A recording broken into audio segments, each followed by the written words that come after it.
মানুষের মধ্যে একটা বিচিত্র প্রবৃত্তি থাকে, অন্য সকলের বিষয়ে, তাদের জীবনের বিষয়ে, তাদের ব্যক্তিত্বের বিষয়ে, তাদের ভবিষ্যতের বিষয়ে অনুমান করা। এটা হলো অনুচিত। কারোর অতীতকালকে দেখে লোকে ভবিষ্যৎ বলে দিতে পারেন, বর্তমানকে দেখে ভবিষ্যতের বিষয়ে অনুমান করে ফেলেন। উদাহরণ দিতে হলে বলবো, কোনো দাসকে দেখুন, ওকে দেখে লোকে বলে যে ওর ভবিষ্যৎ সেটাই হতে পারে, অনুমান করে ফেলেন। আর এই রাজাকে দেখুন, উনি তো কত সুখী হবেন, উনি তো জগতের সব থেকে অধিক সুখী মানুষ, কত সুখ সুবিধা আছে ওনার কাছে, ধারণা করে ফেলেন। তবে সত্য তো এটাই যে কারোর ব্যক্তিত্বের বিষয়ে, তাদের ভবিষ্যতের বিষয়ে আপনি পূর্ণ সত্য কখনোই বলতে পারবেন না, শুধু অনুমান করতে পারবেন। আর এই অনুমান করে সত্যি কোনো লাভ হয় না, কারণ এই কাল সেটা হলো অত্যন্ত শক্তিশালী।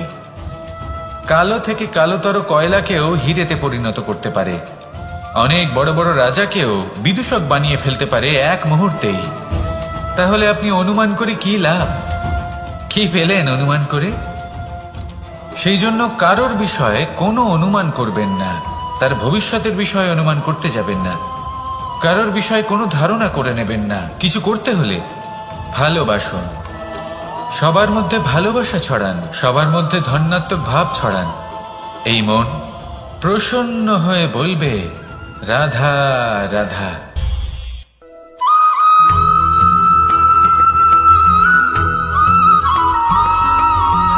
পঞ্চতত্ত্বের মধ্যে দ্বিতীয় তত্ত্ব হল ধরণী, ভূমি, যাকে আমরা ধরণী মাতা বলি। এই ধরণী ধৈর্য ধারণ করে, আর এর ওপরেই আমাদের সমগ্র সংসার নির্ভরশীল। কারণ এই ভূমি সহ্য ক্ষমতা রাখে, এর সহ্য ক্ষমতা হল অপরিসীম। সন্তান যতই আঘাত প্রদান করুক না কেন, প্রেম পূর্বক সহ্য করে, আর তার বদলে অমূল্য রত্ন প্রদান করে। সন্তান যদি হাল চালায়, তাহলে তার বদলে তাকে অন্ন প্রদান করে। এটাই হলো ধরণী। এবার এর থেকে আমরা কি শিক্ষা পেতে পারি? এটাই যে কারোর জন্য কিছু করা বা কাউকে কিছু দেওয়া মনে কোনো কামনা ছাড়াই। আর এই কথাটা বুঝে যান, যদি কারোর জন্য কামনা না রেখে বা কোনো পাওয়ার আশা না রেখে কারোর জন্য কিছু করেন বা কারোকে কিছু দেন, যদি এটা আপনি শিখতে পারেন, তবে আপনি ভালোবাসতে শিখে গেছেন। আর সেই জন্যই এই ধরিত্রীকে মাতা বলা হয়। কারণ মাতা শুধু উনি নন যিনি গর্ভে সন্তানকে ধারণ করেন, মাতা তো উনিও যিনি জীবন বাঁচতে শেখান, যিনি জীবন বাঁচার উদাহরণ প্রদান করেন। তাহলে ধরণীর থেকে এই নিঃস্বার্থ ভাব শিখুন, নিঃস্বার্থ ভালোবাসা শিখুন, আর এই ভালোবাসার সাথেই বলুন, রাধা রাধা।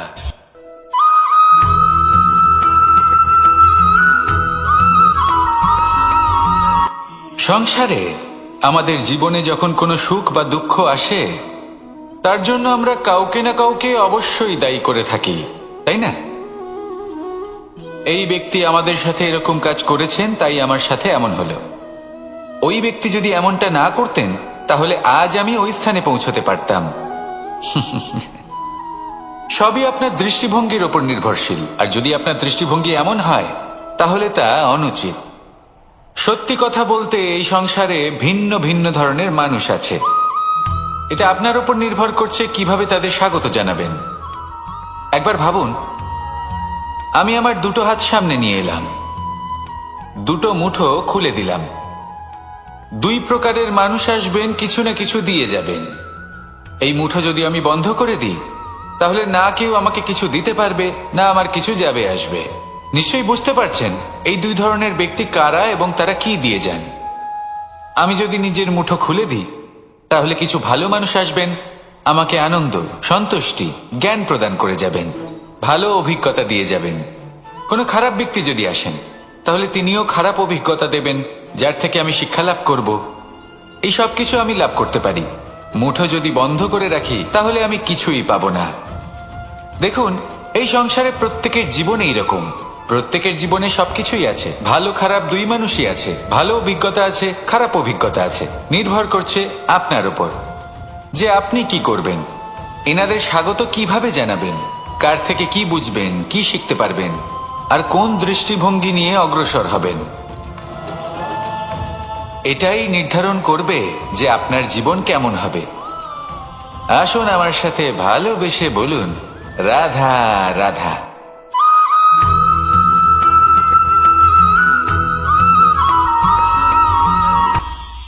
এটা হলো ধান গাছ। এর থেকে যে চাল উৎপন্ন হয় তা মানুষ গ্রহণ করেন। আর এটা কি? এ হলো জংলি ঘাস। একবার ভেবে দেখুন, যদি এই জংলি ঘাস ধান গাছের আশেপাশে থাকে তাহলে কি হবে? ধান উৎপন্ন হতে পারবে? তা উৎকৃষ্ট হতে পারবে? আমরা কি তা গ্রহণ করতে পারবো? কখনোই নয়। এই জংলি ঘাস ধানকে নষ্ট করে দেবে, কিন্তু নিজে জীবিত থাকবে। এটাই হলো আজকের শিক্ষা। এই সংসারে যদি আপনি নীতির পথে চলতে চান, উচিত কর্ম করতে চান, সংসারকে সেবা করতে চান, তাহলে জংলি ঘাসের মতো ব্যক্তিদের থেকে সবসময় দূরে থাকতে হবে। সেই ব্যক্তি যারা দুর্নীতি এবং মিথ্যা দ্বারা পরিপূর্ণ, যাদের ব্যবহার অশুভ, যাদের অনেক অশুভ গুণ রয়েছে, তারা সঠিক নয়। সেই সকল ব্যক্তি যাদের চরিত্র অত্যন্ত দুষ্ট হয়, তারা হয় শুভ চরিত্রের ব্যক্তিকে একদম নষ্ট করে দেয়, নয় নিজের মতো বানিয়ে তোলে। তাই যদি আপনি নীতির পথে চলতে চান, এই সংসারের জন্য শুভ কর্ম করতে চান, তাহলে সেই সঙ্গ লাভ করুন যে সঙ্গ জ্ঞানে পরিপূর্ণ, যাদের মধ্যে অনেক গুণ আছে, যাদের থেকে প্রতিদিন কিছু শিখতে পারবেন। এমন ব্যক্তির সাথে জীবন অতিবাহিত করুন। দুরাচারীদের থেকে দূরে থাকুন। তবেই এই মন প্রসন্ন হয়ে বলবে, রাধা রাধা।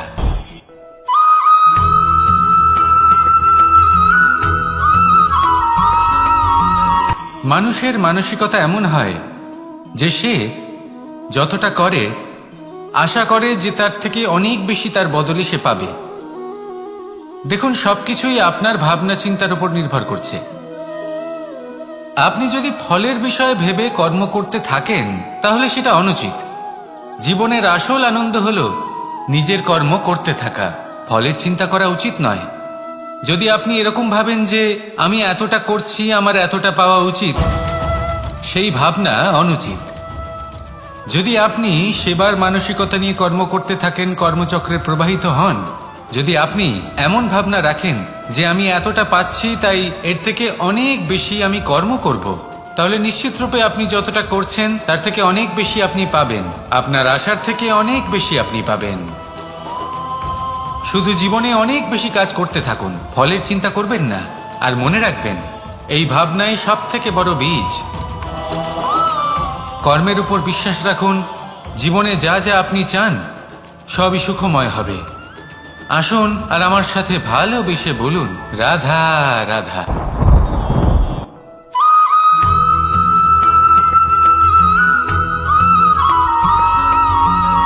আপনি কখনো কোনো বাজকে নিজের বাসা বানাতে দেখেছেন? এই বাজ যখনই কোনো বাসা বানায় তখন উঁচু গাছের ডালে বা কোনো পর্বতের শিখরে বাসা বানায়, অনেক উচ্চতায়। আর সেখানে তার সন্তানও জন্মগ্রহণ করে।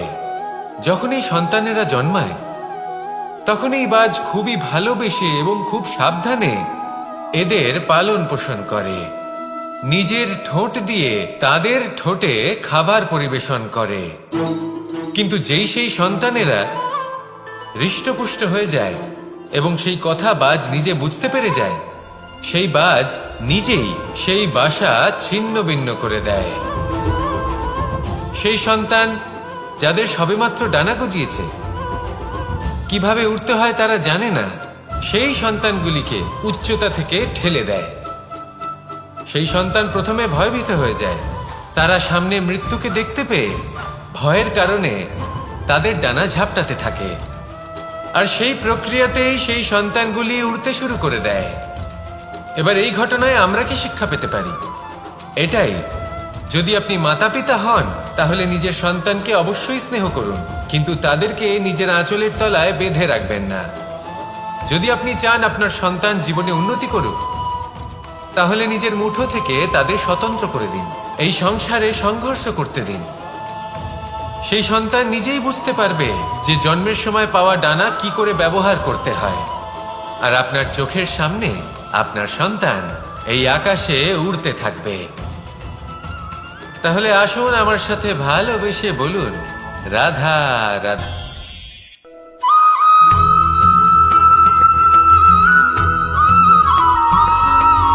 বসন্ত ঋতু, এই সময় মন আনন্দে ভরে থাকে।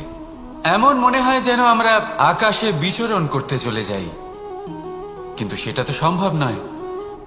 সেই জন্য হয়তো আমরা ঘুড়ি ওড়াই, এই ঘুড়িকে নিজেদের প্রতিরূপ মনে করে। এবার অনেক মানুষ আছেন যারা ঘুড়ি ওড়ান, কিন্তু এই কর্মের সারমর্ম কি সেটা কজন বুঝতে পারেন?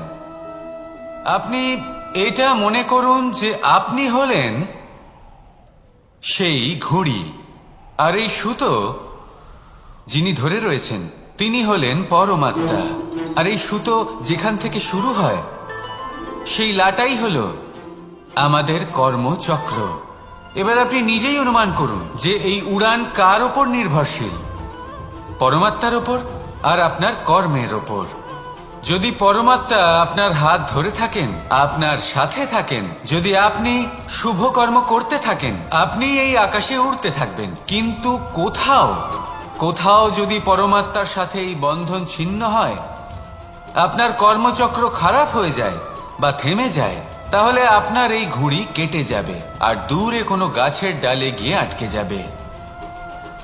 তাই শুধুমাত্র ঘুড়ি ওড়াবেন না, তার থেকে শিখুন, পরমাত্মার সাহচর্যে থাকুন, সবসময় শুভ কর্ম করতে থাকুন আর সবসময় এই আকাশে উড়তে থাকুন। আসুন আর আমার সাথে ভালোবেসে বলুন, রাধা।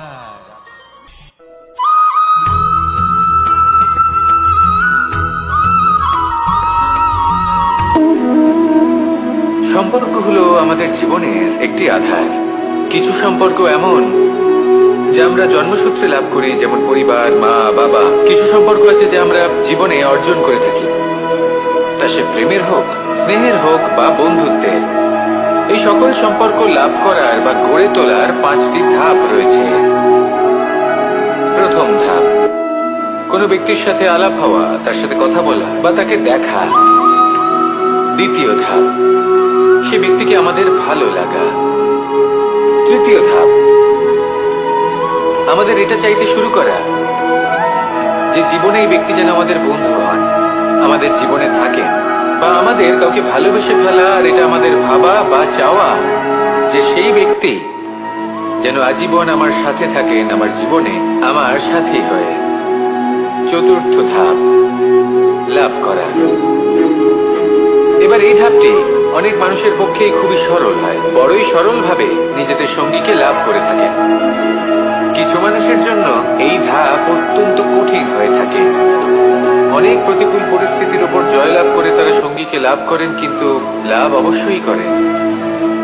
এরপরে আসে পঞ্চম, অন্তিম এবং সব থেকে গুরুত্বপূর্ণ ধাপ।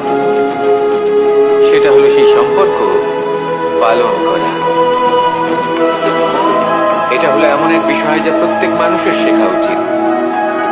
যদি ব্যক্তি নিজের জীবনে সম্পর্ক রক্ষা করতে শিখে যান, তবে প্রত্যেক সম্পর্ক তার জীবনকে স্বর্গ করে তুলবে। আসুন আর আমার সাথে ভালোবেসে বলুন, রাধা রাধা।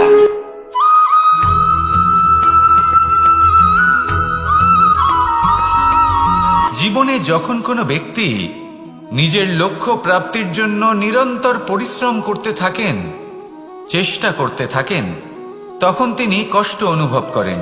কখনো শারীরিক কষ্ট, কখনো মানসিক কষ্ট। এবার উনি এটা ভাবতে থাকেন যে আমি কি উচিত করছি নাকি অনুচিত করছি। কারণ অন্যদিকে এমন একজন ব্যক্তিও আছেন যিনি একদমই পরিশ্রম চেষ্টা করছেন না। তিনি মদিরা পান করেন, বিলাসিতায় জীবন কাটান, অলস প্রকৃতির হয়ে ওঠেন, নিদ্রাতে বিলীন হয়ে থাকেন আর ভাবেন যে তিনি সুখ লাভ করছেন। কিন্তু এরকম কেন হয়? কারণ যখন আমরা সৎ পথে থাকি, উচিত পথে চলি, লক্ষ্য প্রাপ্ত করার জন্য চেষ্টা করতে থাকি, তখন আমাদের ভেতরে থাকা নেতিবাচক শক্তি এবং পাপ এই দেহকে ত্যাগ করে দেয়।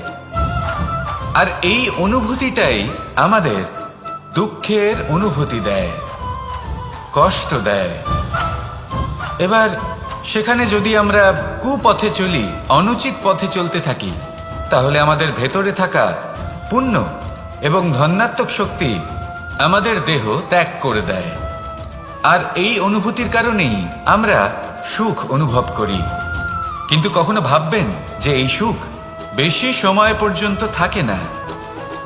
সেই জন্য সবসময় মনে রাখবেন, যদি আপনি জানেন যে এটাই আপনার লক্ষ্য, এটাই উচিত পথ, শুভ পথ, তাতে নিরন্তরভাবে এগিয়ে যেতে চেষ্টা করতে থাকুন। এই কষ্ট আপনাকে সুখের পরাকাষ্ঠায় কখন পৌঁছে দেবে তা আপনি জানতেই পারবেন না। আসুন আমার সাথে ভালোবেসে বলুন, রাধা রাধা।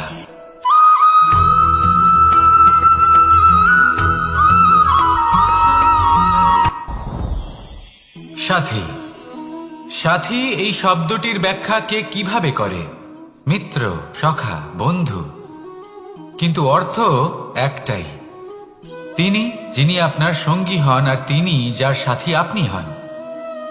এবার সব থেকে বড় প্রশ্ন হলো এটাই যে তিনি কে হতে পারেন যাকে আপনি আপনার সাথী বলে মেনে নিতে পারেন, নিজের সখা, নিজের মিত্র, নিজের বন্ধু মেনে নিতে পারেন। আপনার সাথী হলেন তিনি যিনি দুঃখের সময় আপনার পাশে থাকবেন, আপনার হাত ধরে থাকবেন। আপনার সাথী হলেন তিনি যার হাত আপনি নিজের সুখের দিনে ধরে থাকবেন। সেই সাথীরই হাত ধরুন যিনি দুঃখে সবসময় আপনাকে সাহায্য করার জন্য তৎপর হয়ে থাকেন, আপনার পাশে থাকেন, আর যাকে সুখের দিনে আপনি আপনার সাথে রাখতে পারেন। আর যখন আপনার সাথে আপনার এই সাথী থাকবে, তখন আপনি এটা বুঝবেন যে যখন জীবনে দুঃখ আসে, তখন এই দুঃখ কমে যায়, সবার মধ্যে ভাগ হয়ে যায়। আর যদি তখন সুখ আসে, তাহলে সেটা সবার উপস্থিতিতে আরো বেড়ে যায়। এটাই হলো প্রেম, এটাই হলো ভালোবাসা, এটাই হলো সঙ্গ। যেমন সম্পর্ক আমার আর রাধার মাঝে। তাহলে আসুন আর আমার সাথে ভালোবেসে বলুন, রাধা রাধা।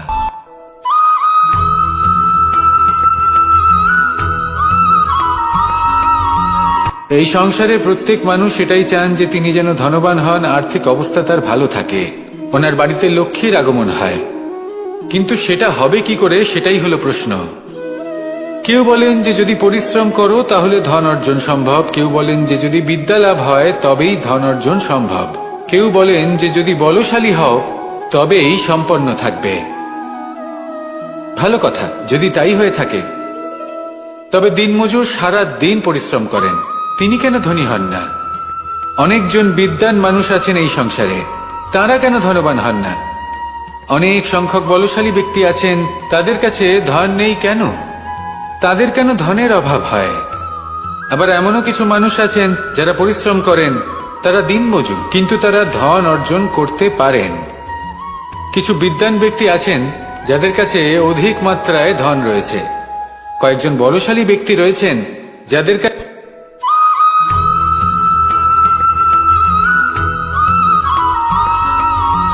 পঞ্চতত্ত্বের মধ্যে দ্বিতীয় তত্ত্ব হল ধরণী, ভূমি, যাকে আমরা ধরণী মাতা বলি।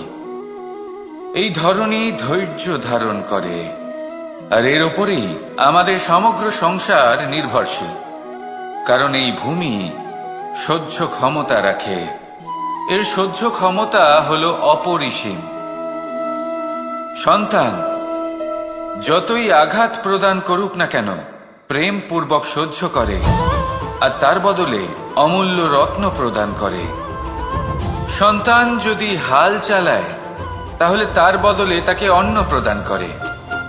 এটাই হলো ধরণী। এবার এর থেকে আমরা কি শিক্ষা পেতে পারি? এটাই যে কারোর জন্য কিছু করা বা কাউকে কিছু দেওয়া মনে কোনো কামনা ছাড়াই।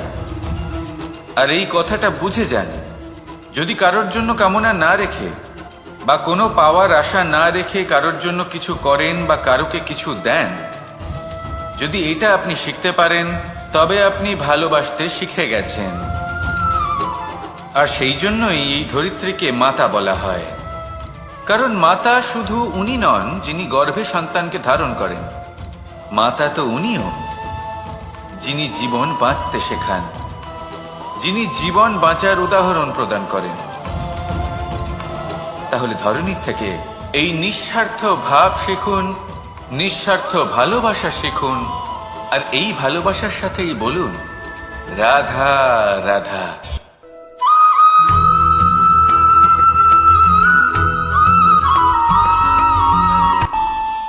আমাদের মনে যখন কোনো প্রশ্ন ওঠে, কোনো দ্বন্দ্ব জাগে, তখন আমরা যাই আমাদের গুরুর কাছে, আমাদের আরাধ্যের কাছে গিয়ে জিজ্ঞেস করি।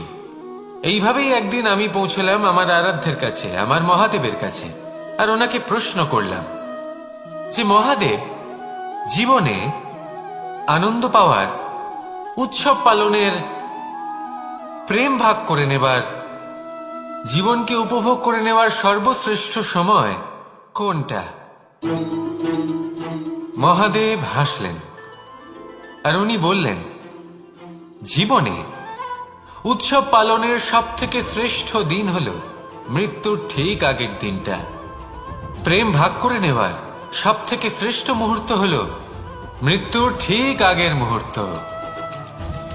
জীবনকে উপভোগ করে নেওয়ার সর্বশ্রেষ্ঠ প্রহর হল মৃত্যুর এক প্রহর পূর্বে। তখন আমি চমকে গেলাম। আমি বললাম, কিন্তু মহাদেব, মৃত্যু তো অনিশ্চিত, আমরা জানিও না কবে আমাদের মৃত্যু হবে। মহাদেব আবার হাসলেন। উনি বললেন যে যদি আমরা এভাবে জীবন কাটাই যে আমরা জীবনের প্রত্যেক দিন, প্রত্যেক মুহূর্ত, প্রত্যেক প্রহর শেষ বলে মনে করি, তাহলে আমাদের সমস্ত জীবন আনন্দের সাথেই অতিবাহিত হবে। কি বলেন?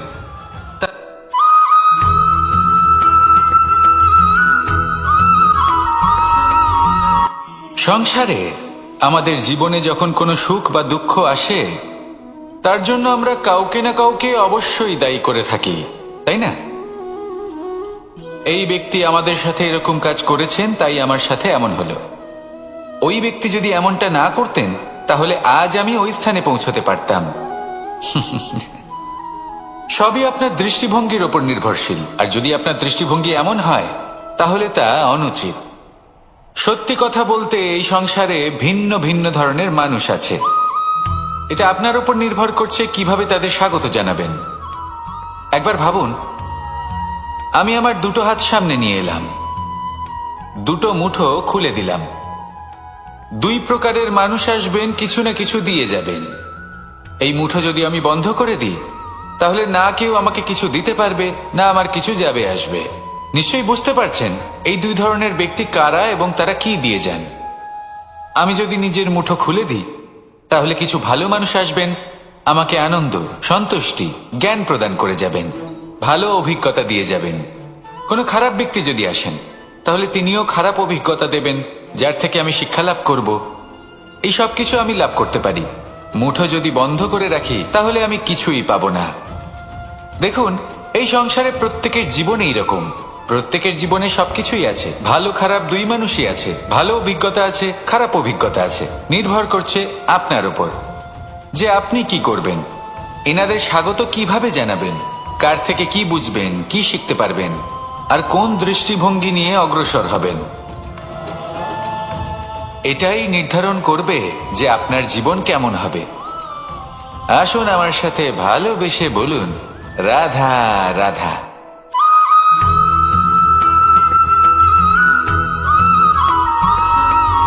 জীবনে অগ্রসর হওয়ার জন্য আমাদের কাকে প্রয়োজন হয়? মাতা পিতা, বন্ধু, প্রেম, সাহায্য, অর্থ, পরিশ্রম, আশা। ভিন্ন ভিন্ন মানুষ ভিন্ন ভিন্ন বিকল্প চয়ন করে। যদি আমি আপনাকে বলি, তাহলে জয় আর পরাজয়ের মন্ত্র দুটো শব্দের উপর নির্ভর করে, মেনে নেওয়া আর দৃঢ় হওয়া। যদি মেনে নেন, তাহলে হেরে যাবেন। যদি দৃঢ় হন, তাহলে নিশ্চিত রূপে জয়ী হবেন।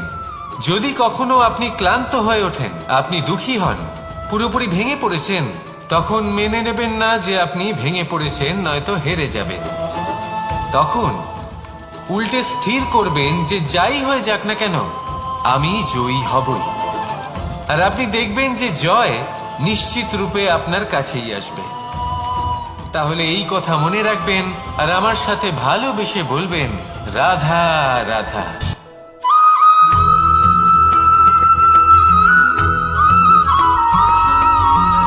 ভালো, শুধু ওনাদের কঠোর ব্যবহার দেখলে আমরা একটু ভয় পেয়ে যাই।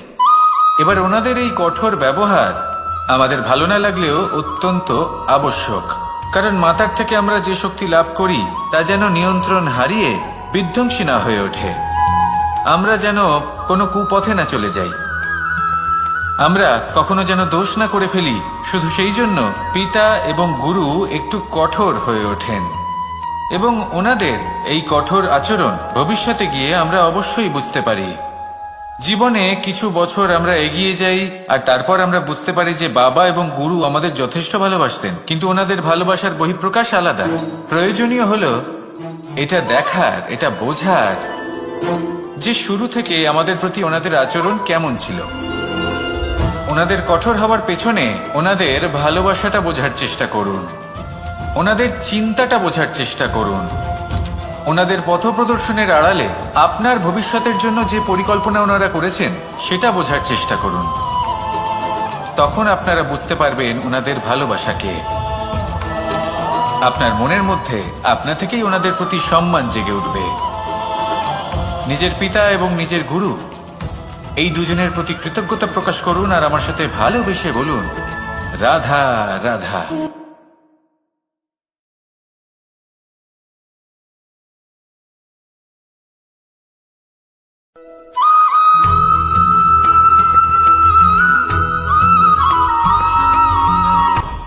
আপনি কখনো পর্বতের শিখরে উঠেছেন?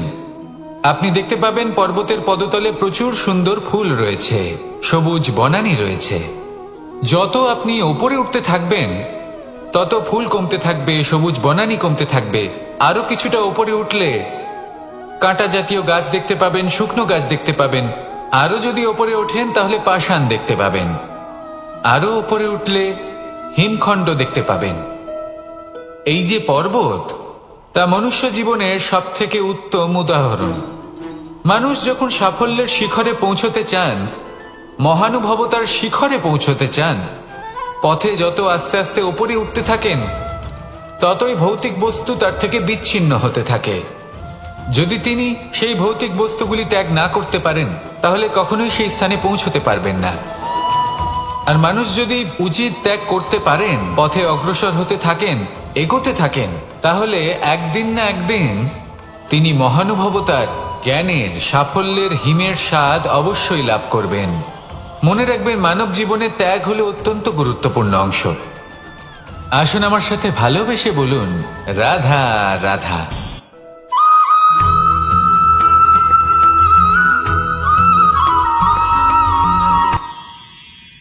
মানুষ তার জীবনে দুই ধরনের পরিস্থিতিকে খুব ভয় পায়। এক, কোনো কারণবশত কারোর সামনে নত হওয়া। দুই, কোনো কারণে নিজের চরিত্র থেকে, নিজের মূল্যবোধ থেকে বিচ্যুত হওয়া। এবার কেন হয় এরকম যে কথায় কথায় কারোর সামনে নত হতে হয়? কেন বারংবার নিজের চরিত্র থেকে চ্যুত হতে হয়? এরকম কেন হয়? এটা তখনই হয় যখন আমাদের শিক্ষা এবং মূল্যবোধের অভাব থাকে। যদি মানুষের মধ্যে প্রকৃত শিক্ষা থাকে তাহলে এই সংসারে কোনো সময় এবং কারোর সামনেই নত হওয়ার কোনো প্রয়োজন নেই। যদি মানুষের মধ্যে মূল্যবোধ থাকে তাহলে তাকে নিজের মূল্যবোধ বা চরিত্র থেকে বিচ্যুত হতে হয় না, তা সে যাই হয়ে যাক না কেন। কোনো বালককে যদি জন্ম থেকেই সুশিক্ষার অধিকারী করা হয়, শিক্ষিত করা হয়, মূল্যবোধের অধিকারী করা হয়, তবে সে এই সংসারে এমন কর্ম করবে যাতে সে নিজেকে, নিজের পরিবারকে, সমগ্র সমাজকে গর্বিত করতে পারে। শিক্ষা লাভ করুন, মূল্যবোধ লাভ করুন এবং আমার সাথে ভালোবেসে বলুন, রাধা রাধা।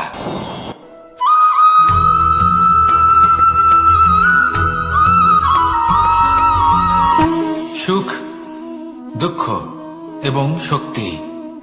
এই তিন হলো এই সংসারের ত্রিদেবের মতো। আমাদের জীবনে যা কিছু ঘটছে এই তিনটির ভিত্তির উপরেই হচ্ছে। আসলে এই সংসারের একটা নিয়ম আছে, যখনই আপনি কিছু লাভ করেন এই সংসার আপনার পরীক্ষা নেয়। এটা জানার জন্য আপনার পরীক্ষা নেয় যে আপনি যা কিছুই লাভ করেছেন আপনি কি আদৌ সেটার যোগ্য কিনা। ঠিক সেইভাবেই এই সুখ, দুঃখ এবং শক্তি আপনার পরীক্ষা নিয়ে থাকে। যখন সুখ আসে তখন সে আপনার পরীক্ষা নেয় যে আপনার মধ্যে অহংবোধ জাগ্রত হয়নি তো। যদি অহংবোধ চলে আসে তাহলে সুখ সেখানেই সঙ্গ ত্যাগ করে। দুঃখ আপনার ধৈর্যের পরীক্ষা নিতে থাকে, আর যদি আপনার মধ্যে ধৈর্য না থাকে তাহলে এটা আপনাকে আরো বেশি দুঃখের গভীর অন্ধকারে ঠেলে দেবে। সেখানে শক্তি পরীক্ষা নেয় আপনার বিনম্রতার। যদি আপনি বিনম্র না হন তাহলে হয় এই শক্তি আপনার সঙ্গ ত্যাগ করবে, নয় এই শক্তি বিনম্রতার অভাবে আপনার পতনের কারণ হতে পারে। এই সংসারে যে কোনো ব্যক্তি যিনি এই পরীক্ষায় উত্তীর্ণ হয়ে থাকেন এই জীবনে তিনি সাফল্য লাভ করেন। আসুন আমার সাথে ভালোবেসে বলুন, রাধা রাধা।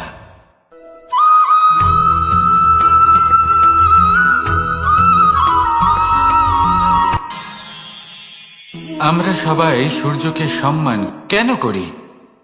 কারণ আমরা জানি যে সন্ধেবেলা যখন সূর্যাস্ত হবে তখন শুধুমাত্র অন্ধকার বাকি থাকবে। ঠিক কিছুটা এরকমই হয় আমাদের মাতা পিতাও, যিনি আমাদের জন্ম দেন, আমাদের ভরণ পোষণ করেন, আমাদের বড় করেন, আমাদের প্রেম প্রদান করেন। কখনো কখনো তাদের মুখ থেকে কটু কথা নিঃসৃত হয়, আমাদের দুঃখ হয়, কিন্তু তখন আমাদের এটা বোঝা উচিত এগুলি নিঃসৃত হচ্ছে আমাদেরই মঙ্গলের জন্য। যেমন সূর্যদেব, উনিও উত্তাপ দিয়ে থাকেন আমাদেরই মঙ্গলের জন্য, যাতে ফসল পাকতে পারে, যাতে জল বাষ্প হয়ে মেঘ হতে পারে, বৃষ্টি হতে পারে, আর এই সংসারে নিরন্তর জলের প্রবাহ থাকে। আমাদের মাতা পিতা, তাদের কঠোর আচরণ, তাদের কঠোর অনুশাসনের পেছনে লুকিয়ে থাকে ওনাদের ভালোবাসা। আমাদের তা বুঝতে হবে, সসম্মানে ওনাদের গ্রহণ করতে হবে। কারণ ঠিক সূর্যাস্তের পরে যেমন চতুর্দিক অন্ধকারচ্ছন্ন হয়ে যায়, তেমনি আমাদের জীবন থেকে যখন আমাদের মাতা পিতা চলে যায় তখন আমাদের জীবনেও শুধু এবং শুধুমাত্র অন্ধকারই ছেয়ে থাকে। সেই জন্য নিজের মাতা পিতাকে সম্মান করুন, ওনাদের ভালোবাসা প্রদান করুন। এই মন আর এই জীবন প্রসন্ন হয়ে বলবে, রাধা রাধা।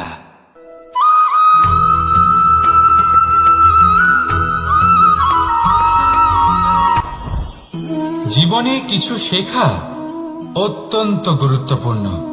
এবার কি কি শিখতে হবে সেই সব শেখানোর জন্য অনেক শিক্ষক রয়েছেন, কিন্তু কি শিখবেন না আর কি করবেন না এটা আমাদের নিজের অভিজ্ঞতা দিয়ে শিখতে হয়। কিন্তু তার মানে এটা নয় যে যদি আপনাকে শিখতে হয় যে আগুনের তাপ কতটা, আপনাকে আগুনের মধ্যে হাত দিতে হবে। না, অন্য কারোর অভিজ্ঞতা দ্বারাও শিখতে পারেন। প্রশ্ন শুধুমাত্র একটাই যে আপনি কি শিখতে চান নাকি চান না।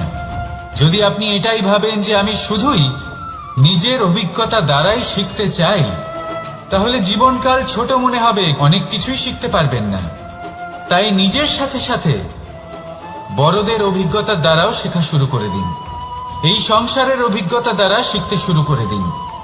আর এটা নিশ্চিত রূপে শেখা আবশ্যক যে কখন কি করবেন না, কোথায় থামতে হবে আর কোথায় থামবেন না।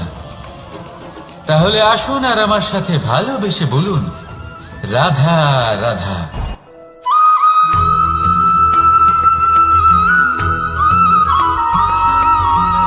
এই সংসারে সবথেকে বেশি কোমল বস্তু হলো রেশম।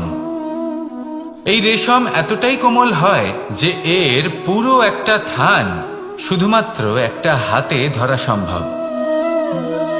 কখনো ভেবে দেখেছেন এই রেশম কিভাবে হয়?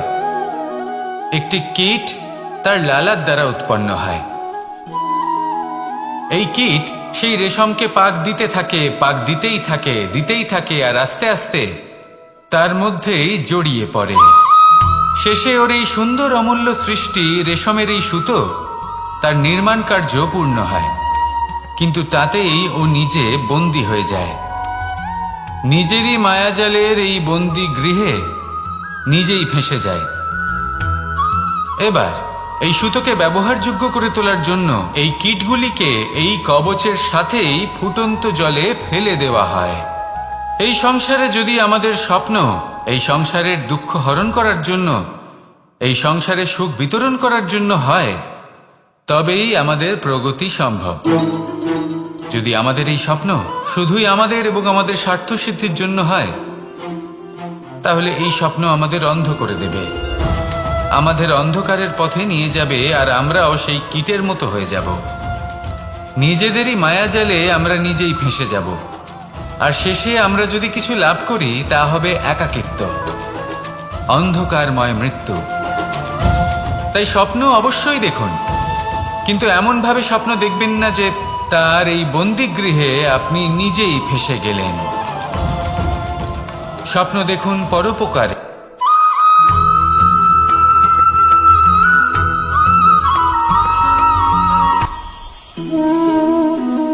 শক্তি এক অত্যন্ত বিচিত্র বস্তু, বা বলতে পারেন অনুভূতি।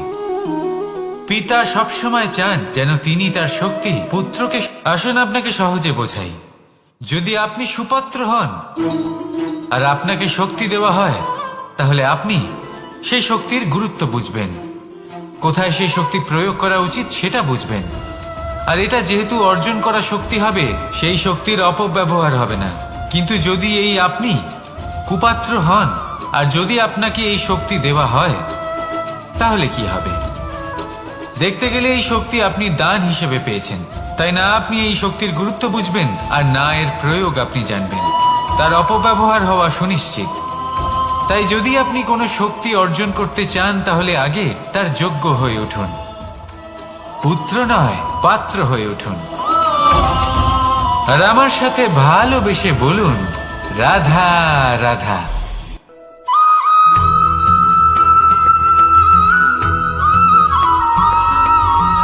এই সংসারে প্রত্যেক মানুষ এটাই চান যে তিনি যেন ধনবান হন, আর্থিক অবস্থা তার ভালো থাকে, ওনার বাড়িতে লক্ষ্মীর আগমন হয়। কিন্তু সেটা হবে কি করে, সেটাই হলো প্রশ্ন। কেউ বলেন যে যদি পরিশ্রম করো তাহলে ধন অর্জন সম্ভব, কেউ বলেন যে যদি বিদ্যা লাভ হয় তবেই ধন অর্জন সম্ভব, কেউ বলেন যে যদি বলশালী হও তবেই সম্পন্ন থাকবে। ভালো কথা, যদি তাই হয়ে থাকে, তবে দিনমজুর সারা দিন পরিশ্রম করেন, তিনি কেন ধনী হন না? অনেকজন বিদ্বান মানুষ আছেন এই সংসারে, তারা কেন ধনবান হন না? অনেক সংখ্যক বলশালী ব্যক্তি আছেন, তাদের কাছে ধন নেই কেন? তাদের কেন ধনের অভাব হয়? আবার এমনও কিছু মানুষ আছেন যারা পরিশ্রম করেন, তারা দিনমজুর, কিন্তু তারা ধন অর্জন করতে পারেন। কিছু বিদ্বান ব্যক্তি আছেন যাদের কাছে অধিক মাত্রায় ধন রয়েছে, কয়েকজন বলশালী ব্যক্তি রয়েছেন যাদের কাছে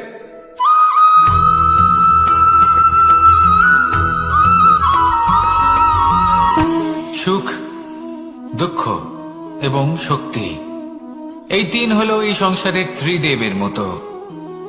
আমাদের জীবনে যা কিছু ঘটছে এই তিনটির ভিত্তির উপরেই হচ্ছে। আসলে এই সংসারের একটা নিয়ম আছে, যখনই আপনি কিছু লাভ করেন, এই সংসার আপনার পরীক্ষা নেয়। এটা জানার জন্য আপনার পরীক্ষা নেয় যে আপনি যা কিছুই লাভ করেছেন, আপনি কি আদৌ সেটার যোগ্য কিনা।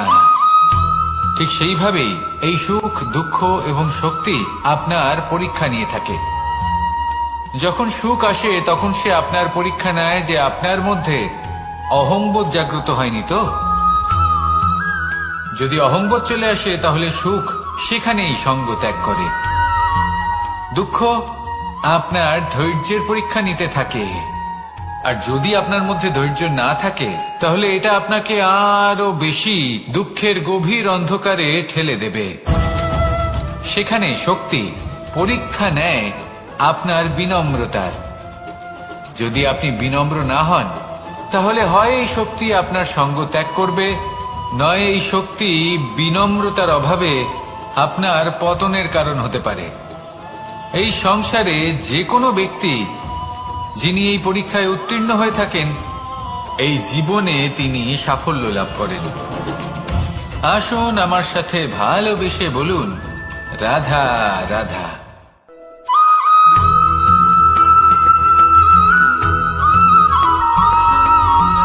পঞ্চতত্ত্বের মধ্যে দ্বিতীয় তত্ত্ব হল ধরণী, ভূমি, যাকে আমরা ধরণী মাতা বলি।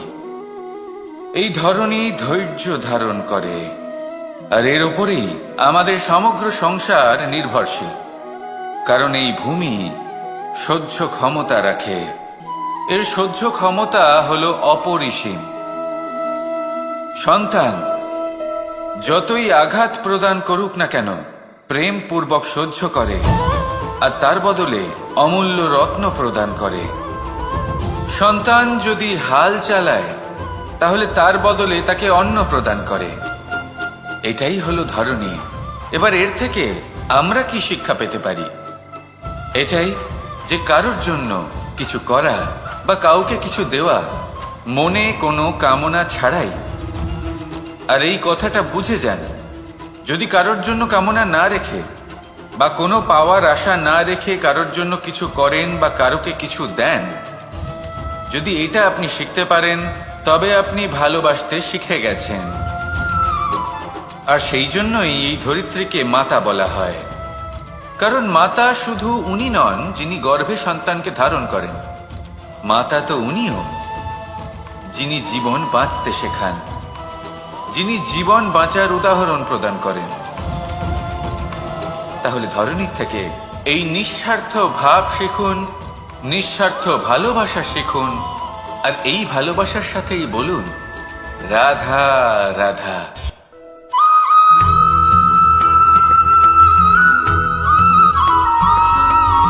মানুষ জন্মগ্রহণ করে, তার সাথে ভয়েরও জন্ম হয়। ছোটবেলা থেকেই আমাদের মনে কোনো না কোনো প্রকারের ভয় থেকেই যায়। কেউ এই বিষয়ে ভয় পায় যে তার কোনো বস্তু তার থেকে দূরে চলে যাবে, কেউ এই বিষয়ে ভয় পায় যে আমি নিজেকে হারিয়ে ফেলব, কেউ এই ভেবে ভয় পায় যে আমার প্রিয়জনেরা তারা যেন আমার থেকে দূরে না চলে যায়, কেউ এই ভেবে ভয় পায় যে আমরা যেন পথ না হারিয়ে ফেলি, আদি ইত্যাদি। কিন্তু সত্যি কথা বলতে, ভেবে দেখুন এই ভয় বাস্তবে কি? শুধুই একটা মনস্থিতি, আর কিছুই নয়। যা কিছু আপনি জীবনে পেয়েছেন তা একদিন আপনাকে হারাতে হবে। এই জীবন হলো আপনারই, কিন্তু তাও একদিন সমাপ্ত হবে। তাই ভয় পেয়ে কি লাভ? এই ভয় শুধু আপনাকে জীবন যাপন করা থেকে বাধা দিচ্ছে, আর কিচ্ছু নয়। পথ হারিয়ে ফেললেই বুঝতে পারবেন যে নতুন পথ কিভাবে বানাতে হয়। কিছু মানুষকে জীবন থেকে হারালে তবেই আপনি বুঝবেন যে আপনার আপনজনকে। এই ভয়ের কারণে ভীত হয়ে থাকবেন না। এই তারা নক্ষত্র অন্ধকারের অভাবে গুরুত্ব হারায়। শিবকেও মহাদেব হওয়ার জন্য বিষপান করতে হয়েছিল। প্রত্যেক পরিস্থিতি, প্রত্যেক সাফল্য আপনার পরীক্ষা নেবে, তাতে উত্তীর্ণ হওয়া হলো আপনার কর্ম। যখনই আপনি ভয় পাবেন বা সংকটের সম্মুখীন হবেন, তখন সাহসের সাথে তার সম্মুখীন হন। মনে রাখবেন, যে সম্মুখীন হতে জানে, সাফল্য তার সাথে সবসময় থাকে। আসুন আর আমার সাথে ভালোবেসে বলুন, রাধা রাধা।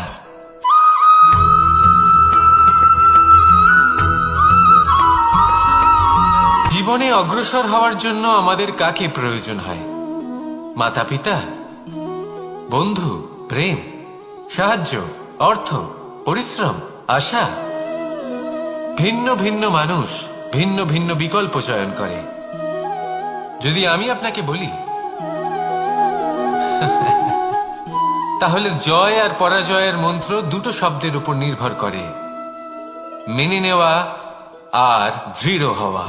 যদি মেনে নেন তাহলে হেরে যাবেন, যদি দৃঢ় হন তাহলে নিশ্চিত রূপে জয়ী হবেন। যদি কখনো আপনি ক্লান্ত হয়ে ওঠেন, আপনি দুঃখী হন, পুরোপুরি ভেঙে পড়েছেন, তখন মেনে নেবেন না যে আপনি ভেঙে পড়েছেন, নয়তো হেরে যাবেন। তখন উল্টে স্থির করবেন যে যাই হয়ে যাক না কেন, আমি জয়ী হবই। আর আপনি দেখবেন যে জয় নিশ্চিত রূপে আপনার কাছেই আসবে। তাহলে এই কথা মনে রাখবেন আর আমার সাথে ভালোবেসে বলবেন, রাধা রাধা।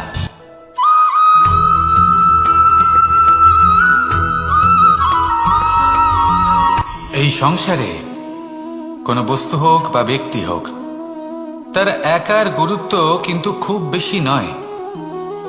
একটা উদাহরণ হিসেবে বৃষ্টির ফোঁটাকে ভেবে দেখুন। যদি একটি বৃষ্টির ফোঁটা হয় তাহলে তার খুব বেশি গুরুত্ব থাকে না, কিন্তু যখন সহস্র বৃষ্টির ফোঁটা মেঘের মধ্যে দিয়ে ঝরে পড়ে, তখন সেটা বর্ষার রূপ ধারণ করে। সেই বর্ষা যা এই প্রকৃতিকে শান্ত করে। সেইভাবেই পাথরের ছোট টুকরো, তার খুব বেশি গুরুত্ব থাকে না, কিন্তু যখন অসংখ্য পাথরের টুকরো একত্রিত হয় তখন তা পর্বতের আকার ধারণ করে। সেইভাবেই কিছু মানুষ যখন একত্রিত হন তখন তৈরি হয় পরিবার, কিছু পরিবার যখন একত্রিত হয় তখন তৈরি হয় সমাজ, যখন অনেক সংখ্যক সমাজ একত্রিত হয় তখন তৈরি হয় রাজ্য। এবার এই রাজ্যের সবথেকে গুরুত্বপূর্ণ ব্যক্তি হতে পারেন রাজা, কিন্তু তাও সেই রাজা একা কিছু করতে পারেন না। যুদ্ধ লড়ার সময় তারও নিজের সৈন্যদলকে প্রয়োজন পড়ে। কিন্তু এই সংসারে এমন একজন ব্যক্তি আছেন যিনি একাই সব কাজ করতে থাকেন, এবং সেই ব্যক্তি হলেন মা। আমাদের জীবনে একজন পিতার ভূমিকা কিন্তু নিঃসন্দেহে অমূল্য, কিন্তু আমাদের সকলের জীবনে যে ভূমিকা একজন মায়ের তা অন্য কারোর থাকে না। একজন মা একাই সন্তানকে বড় করতে পারেন, সংস্কারী করে তুলতে পারেন, তার জন্য পরিশ্রম করেন। আর এত কিছু কাজ করার পরেও তার কাজের জন্য তিনি প্রশংসা অবশ্য পান না। উল্টে যদি সেই সন্তান অনুচিত পথে চালিত হয়, অনুচিত কর্ম করে, তখন সেই মাকেই অপবাদের পাত্র হয়ে উঠতে হয়। আমাদের জীবনে মায়ের যোগদান কতটা সেটা বুঝুন। আপনাকে বড় করে তোলার জন্য উনি কতটা পরিশ্রম করেছেন সেটা বুঝুন।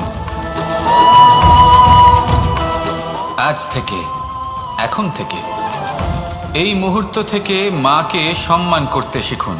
যখন সময় পাবেন, যখন সুযোগ হবে, তখন তার প্রশংসা করুন, ওনারও ভালো লাগবে। আর মায়ের এই মমতার জন্য, তার এই ভূমিকার জন্য আসুন সবাই মিলে আমরা তাকে প্রণাম করি, আর সকলে মিলে ভালোবেসে বলি, রাধা রাধা।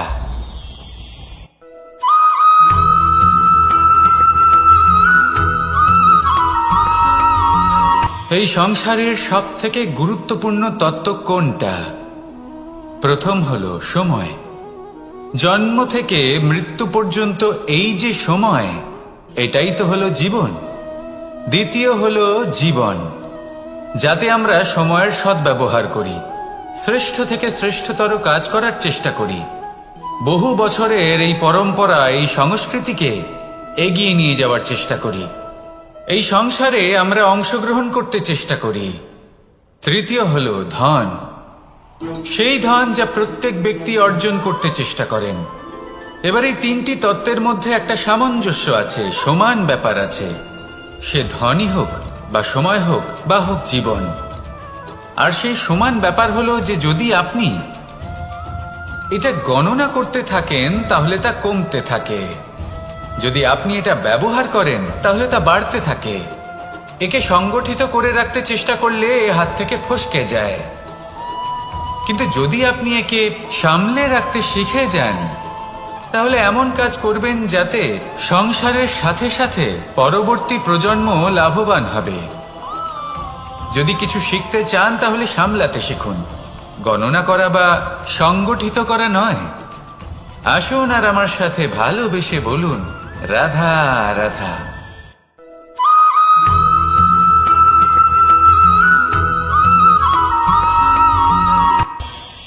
এই সংসারে আমরা প্রকাশ কোথা থেকে পাই? এর উত্তর বড়ই সরল। ভোরে যখন সূর্যোদয় হয় তখন প্রকাশের কিরণ আমাদের ঘরে এসে পৌঁছয়। এইভাবেই আমরা প্রকাশ লাভ করি। এবার এই প্রকাশের আলোতেই আমরা সারাদিনের কাজ সম্পন্ন করি। সন্ধে হয়ে যায়, সূর্যাস্তও হয়ে যায়, আর আমাদের ঘর যাতে অন্ধকার না হয় তার জন্য আমরা একটা প্রদীপ প্রজ্বলিত করি। এটাই ঘটে আমাদের জীবনেও। এবার প্রবাহমান আয়ুর সাথে আমরা আমাদের অন্তরে যদি একটা প্রদীপ প্রজ্বলিত করে নিই, তাহলে বিষয়টাই অন্যরকম হবে। এবার আপনি বলবেন কোন প্রকাশের কথা বলছি যা আমাদের অন্তরে জাগ্রত করা সম্ভব? আমাদের আত্মার মাঝে প্রেমের প্রকাশ জাগ্রত করার কথা বলছি। কারণ আমাদের এই জীবন এও হলো দিনের আলোর মতো। আজ প্রকাশ আছে, কিন্তু কোনোদিন অবশ্যই অস্ত হবে। কিন্তু অস্ত হবার আগে যদি আমরা আমাদের আত্মার মাঝে প্রেমের এই প্রকাশ উজ্জ্বলিত করে নিই, তাহলে আমাদের সন্ধ্যাকালও আমরা আনন্দে এবং প্রেমে যাপন করব। তাহলে আসুন আর আমার সাথে ভালোবেসে বলুন, রাধা রাধা।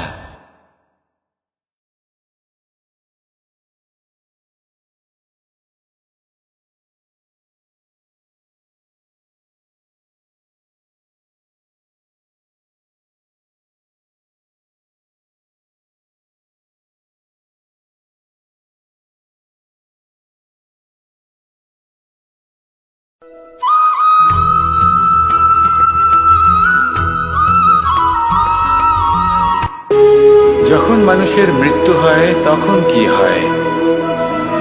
অনেক সংখ্যক মানুষ শোক পালন করতে চলে আসেন। যে ব্যক্তি মৃত্যু লাভ করেছেন তার অনেক বস্তু থাকে যেগুলো তার প্রিয়, যেগুলো তিনি ব্যবহার করেছেন। তার শয্যা, তার বস্ত্র, তার আভূষণ সবকিছু তার থেকে বিচ্ছিন্ন করা হয় এবং খালি হাতে তাকে শ্মশানের উদ্দেশ্যে রওনা করা হয়। আমি আপনাকে এই প্রশ্ন করতে চাই, আপনি এই সংসারে কি অর্জন করেছেন? ধন সম্পত্তি, বস্ত্র, আভূষণ, এই সবকিছু যে আপনি অর্জন করেছেন, আপনার মৃত্যুর পরে তা আপনার থেকে দূর হয়ে যাবে। এর উত্তর হলো একটাই, আপনার কর্ম। শুধু সেটাই আছে যা একান্ত আপনার, আর শুধু সেটাই এই সংসার থেকে চলে যাওয়ার পরেও সংসারেই জীবিত থাকবে। যদি আপনি দুষ্কর্ম করেন, তাহলে এই সংসার আপনাকে একটি অনুচিত উদাহরণ হিসেবে মনে রাখবে যে এই ব্যক্তি খুব পাপী ছিল, অনুচিত কর্ম করতেন। যে পথে তিনি চলেছেন সেই পথে কারোর চলা উচিত নয়।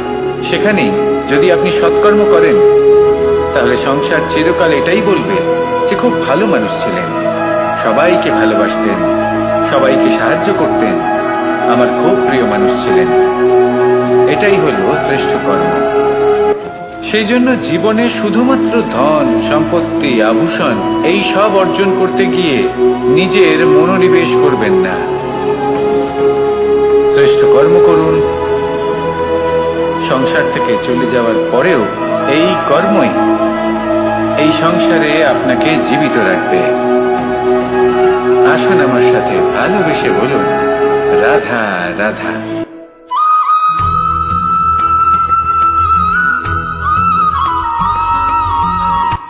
এই সংসারে সাফল্য লাভ করার জন্য জ্ঞানের প্রয়োজন হয়, পরিশ্রমের প্রয়োজন হয়, দৃঢ় নিষ্ঠার প্রয়োজন হয়, নিরন্তর চেষ্টা করা প্রয়োজনীয়।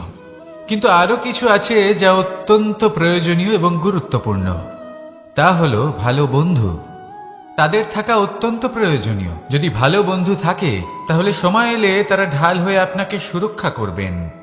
সময় এলে অস্ত্রের মতো শত্রুকে সংহারও করবেন। যদি তিনি জ্ঞানী হন, তাদের মধ্যে সদ্গুণ থাকে, তাহলে এই সব গুণ আপনার মধ্যেও প্রবেশ করবে। তাহলে সাফল্যের জন্য ভালো বন্ধু পাওয়া অত্যন্ত প্রয়োজনীয়। কিন্তু শুধু বন্ধু কেন, ভালো শত্রুও থাকা প্রয়োজনীয়।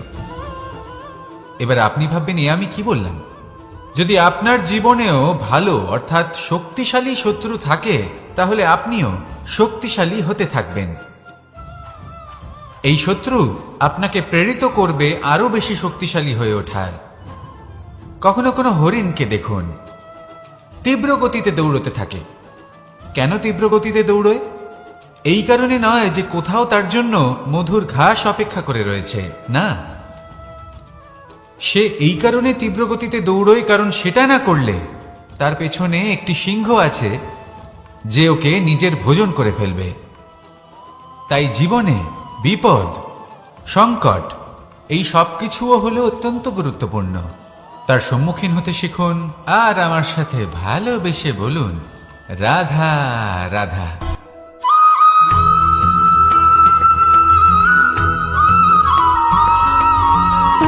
সুখ, দুঃখ এবং শক্তি, এই তিন হলো এই সংসারের ত্রিদেবের মতো। আমাদের জীবনে যা কিছু ঘটছে এই তিনটির ভিত্তির উপরেই হচ্ছে। আসলে এই সংসারের একটা নিয়ম আছে, যখনই আপনি কিছু লাভ করেন এই সংসার আপনার পরীক্ষা নেয়। এটা জানার জন্য আপনার পরীক্ষা নেয় যে আপনি যা কিছুই লাভ করেছেন আপনি কি আদৌ সেটার যোগ্য কিনা। ঠিক সেইভাবেই এই সুখ, দুঃখ এবং শক্তি আপনার পরীক্ষা নিয়ে থাকে। যখন সুখ আসে তখন সে আপনার পরীক্ষা নেয় যে আপনার মধ্যে অহংবোধ জাগ্রত হয়নি তো। যদি অহংবোধ চলে আসে তাহলে সুখ সেখানেই সঙ্গ ত্যাগ করে। দুঃখ আপনার ধৈর্যের পরীক্ষা নিতে থাকে, আর যদি আপনার মধ্যে ধৈর্য না থাকে তাহলে এটা আপনাকে আরো বেশি দুঃখের গভীর অন্ধকারে ঠেলে দেবে। সেখানে শক্তি পরীক্ষা নেয় আপনার বিনম্রতার। যদি আপনি বিনম্র না হন তাহলে হয় এই শক্তি আপনার সঙ্গ ত্যাগ করবে, নয় এই শক্তি বিনম্রতার অভাবে আপনার পতনের কারণ হতে পারে। এই সংসারে যে কোনো ব্যক্তি যিনি এই পরীক্ষায় উত্তীর্ণ হয়ে থাকেন এই জীবনে তিনি সাফল্য লাভ করেন। আসুন আমার সাথে ভালোবেসে বলুন, রাধা রাধা।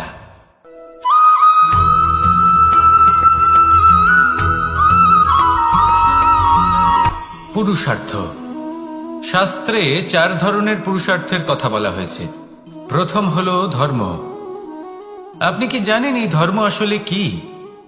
আপনার কি মনে হয় ধর্ম আসলে কি? কোনো বিশেষ ঈশ্বরকে মানাই কি ধর্ম বলা হয়, নাকি কোনো বিশেষ রীতি পালন করাই হলো ধর্ম, নাকি কোনো বিশেষ সাহিত্যকে সর্বশ্রেষ্ঠ মনে করাই হলো ধর্ম? না, ধর্ম হলো সেটা যাকে ধারণ করা যেতে পারে, আর ধারণ শুধু সেটাই করা যায় যা পবিত্র। পবিত্র শুধু তাকেই বলা হয় যা নিঃস্বার্থ, যার মধ্যে শাসন করার কোনো ইচ্ছে নেই, যা সরলভাবেই প্রবাহমান, জল এবং বায়ুর মতো। যখন কোনো ব্যক্তি ধর্মকে ধারণ করেন এবং সেই ধর্ম সেই ব্যক্তিকে রক্ষা করে তখন তাকে ধর্ম বলা হয়। ধর্ম যা রক্ষা করে অহংকার থেকে, খারাপ চিন্তার হাত থেকে। সেই জন্য পুরুষার্থ গড়ে তোলার আগে, ধর্ম পালন করার আগে ধর্মের প্রকৃত অর্থ কি সেটা বুঝে নিন। এটা জেনে রাখুন যে সমস্ত ধর্মের আধার, সমস্ত ধর্মের ভিত শুধুমাত্র ভালোবাসা। আসুন আর এই ভালোবাসার সাথেই বলুন, রাধা রাধা।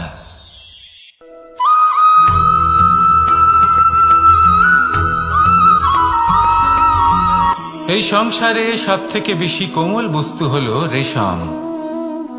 এই রেশম এতটাই কোমল হয় যে এর পুরো একটা থান শুধুমাত্র একটা হাতে ধরা সম্ভব। কখনো ভেবে দেখেছেন এই রেশম কিভাবে হয়? একটি কীট তার লালার দ্বারা উৎপন্ন হয়। এই কীট সেই রেশমকে পাক দিতে থাকে, পাক দিতেই থাকে, আর আস্তে আস্তে তার মধ্যেই জড়িয়ে পড়ে।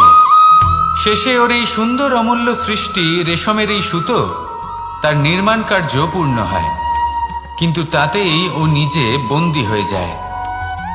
নিজেরই মায়াজালের এই বন্দী গৃহে নিজেই ফেঁসে যায়।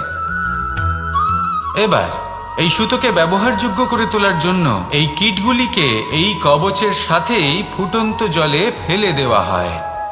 এই সংসারে যদি আমাদের স্বপ্ন এই সংসারের দুঃখ হরণ করার জন্য, এই সংসারে সুখ বিতরণ করার জন্য হয়, তবেই আমাদের প্রগতি সম্ভব। যদি আমাদের এই স্বপ্ন শুধুই আমাদের এবং আমাদের স্বার্থ সিদ্ধির জন্য হয়, তাহলে এই স্বপ্ন আমাদের অন্ধ করে দেবে, আমাদের অন্ধকারের পথে নিয়ে যাবে, আর আমরাও সেই কীটের মতো হয়ে যাব। নিজেদেরই মায়াজালে আমরা নিজেই ফেঁসে যাব, আর শেষে আমরা যদি কিছু লাভ করি তা হবে একাকিত্ব, অন্ধকারময় মৃত্যু। তাই স্বপ্ন অবশ্যই দেখুন, কিন্তু এমনভাবে স্বপ্ন দেখবেন না যে তার এই বন্দিগৃহে আপনি নিজেই ফেঁসে গেলেন। স্বপ্ন দেখুন পরোপকারে।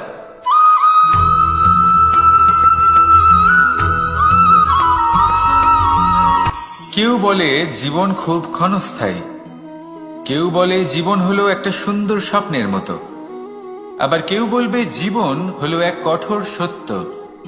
কিন্তু জীবন আসলে কি? জীবন হলো আপনারই প্রতিবিম্ব, একটা দর্পণ। অর্থাৎ আপনি জীবনকে সেইভাবেই পাবেন যেরকম আপনি নিজেকে প্রতিপন্ন করবেন। যদি আপনি দর্পণের দিকে তাকিয়ে হাসেন, তাহলে আপনি সামনে হাসি মুখী দেখতে পাবেন। এবার যদি আপনি গম্ভীর হয়ে থাকেন, তাহলে আপনি একজন রুষ্ট ব্যক্তি দেখতে পাবেন। শেষে সবথেকে বেশি গুরুত্বপূর্ণ হলো আপনার চেষ্টা। আপনাকে সবসময় চেষ্টা করতে হবে যাতে আপনি নিজেকে প্রসন্ন এবং ইতিবাচক মনোভাবে রাখেন। এটা হলো আপনারই উত্তরদায়িত্ব, তাকে পালন করুন। এই মনকে প্রসন্ন রাখুন, এই সংসারকে সুন্দর বলে মনে হবে, আর এই মন প্রসন্ন হয়ে বলবে রাধা রাধা।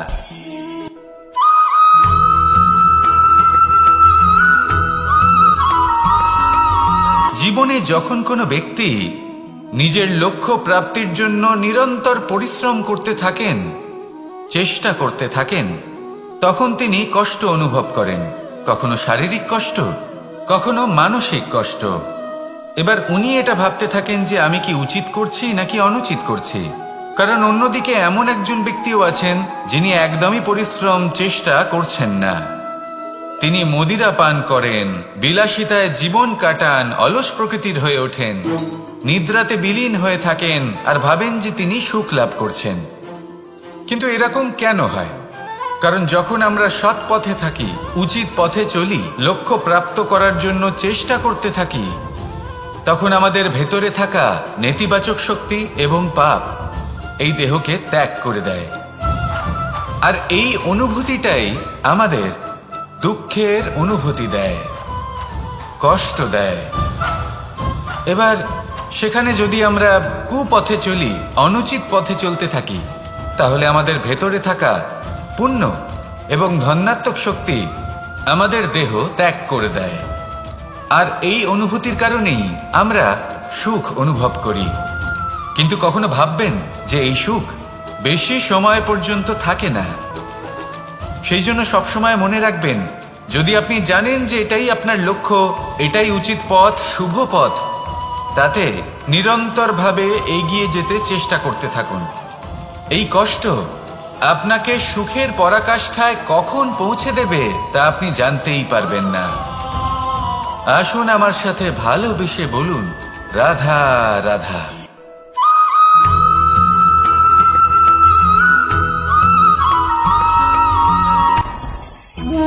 ভোজন।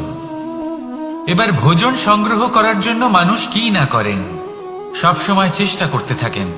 ফসল উৎপাদনের জন্য অনেক পরিশ্রম করতে থাকেন, কিন্তু অনেক সময় অনেক পরিশ্রম করার পরেও ফসল ভালো উৎপাদন হয় না। এর কারণ কি? কারণ হলো এটাই যে আপনি পরিশ্রম হয়তো অনেক করেছেন, কিন্তু আপনার নজর তো সেই বীজের দিকে ছিলই না যা আপনি রোপণ করেছেন। সেই জন্য সব সময় কোনো বীজ রোপণ করার আগে তাকে পরখ করে দেখুন, তা অত্যন্ত আবশ্যক। আর সেইভাবেই যখনই কোনো কর্মের প্রশ্ন আসে, তাহলে সেখানে শুধুমাত্র পরিশ্রম যথেষ্ট নয়। সেই কাজের প্রতি আপনার কর্তব্য কি, আপনার উদ্দেশ্য কি, সেটা জানা হলো অত্যন্ত গুরুত্বপূর্ণ। তাই কর্ম করুন, কিন্তু সেই কর্মের প্রতি আপনার যা উদ্দেশ্য তার মাহাত্ম্য বুঝতে চেষ্টা করুন। তাহলে আসুন আমার সাথে ভালোবেসে বলুন রাধা রাধা।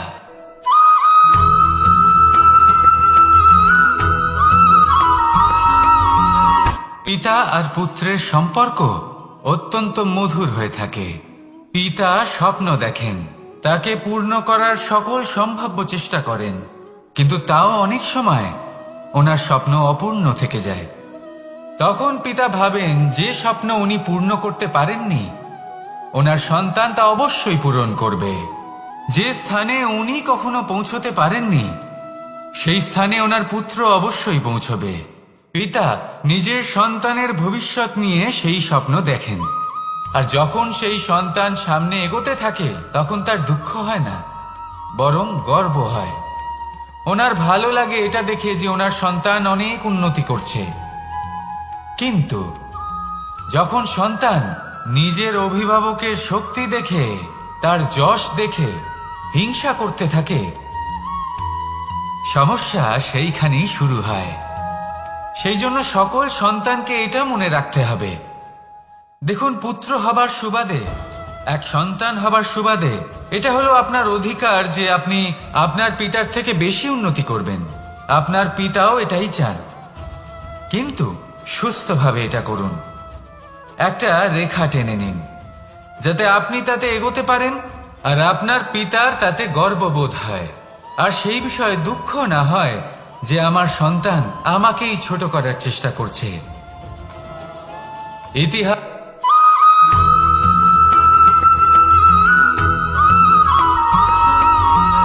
যখন আমরা কোনো বনে প্রবেশ করি, তখন এই সবুজ ঘাস দেখে, এই কোমল ঘাস দেখে আমাদের মন প্রফুল্ল হয়ে ওঠে। ভিন্ন ভিন্ন প্রজাতির ফুল, ভিন্ন ভিন্ন রঙের ফুল দেখে এই মন আনন্দে ভরে ওঠে। এখানে শিশুরা আনন্দ লাভ করে, বড়রা ভোজন গ্রহণ করেন, কথাবার্তা বলেন, হাঁটাহাঁটি করে বেড়ান। এবার ভেবে দেখুন, যখন এই উপবনের নির্মাণ হয়েছিল সেই সময় যদি এই মাটিকে সঠিকভাবে খনন না করা হতো, যদি তাতে সঠিকভাবে বীজ রোপণ না করা হতো, যদি কোনো সংঘর্ষ না হতো, পরিশ্রম না করা হতো, যদি চলতে চলতে পায়ে কাঁটা না বিঁধে যেত, তাহলে এই সুন্দর বন দেখে আমরা কি এই আনন্দ লাভ করতে পারতাম? কখনোই নয়। ধরুন কোনো নদীর তটে সুন্দর একটি বন আছে, সেই বনের আনন্দ লাভ করতে গেলে আপনাকে সেই নদী পার করতেই হবে।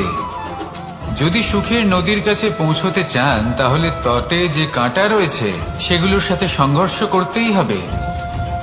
এই সংসারে যদি আপনি সুখ লাভ করতে চান, তাহলে সুখ লাভের এই যাত্রা শুরু করতে হবে সংঘর্ষ দ্বারা। তাহলে সংঘর্ষকে স্বাগত জানান, এর পেছনেই সুখ রয়েছে যা আপনার জন্য অপেক্ষা করছে। এবার হাসুন আর আমার সাথে ভালোবেসে বলুন, রাধা।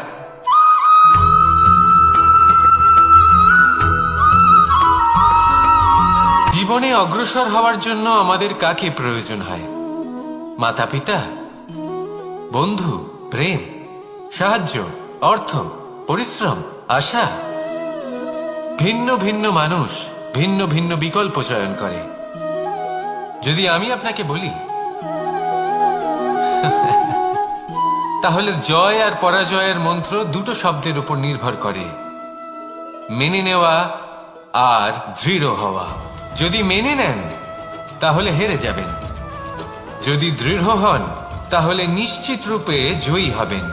যদি কখনো আপনি ক্লান্ত হয়ে ওঠেন, আপনি দুঃখী হন, পুরোপুরি ভেঙে পড়েছেন, তখন মেনে নেবেন না যে আপনি ভেঙে পড়েছেন, নয়তো হেরে যাবেন। তখন উল্টে স্থির করবেন যে যাই হয়ে যাক না কেন, আমি জয়ী হবই। আর আপনি দেখবেন যে জয় নিশ্চিত রূপে আপনার কাছেই আসবে। তাহলে এই কথা মনে রাখবেন আর আমার সাথে ভালোবেসে বলবেন, রাধা রাধা।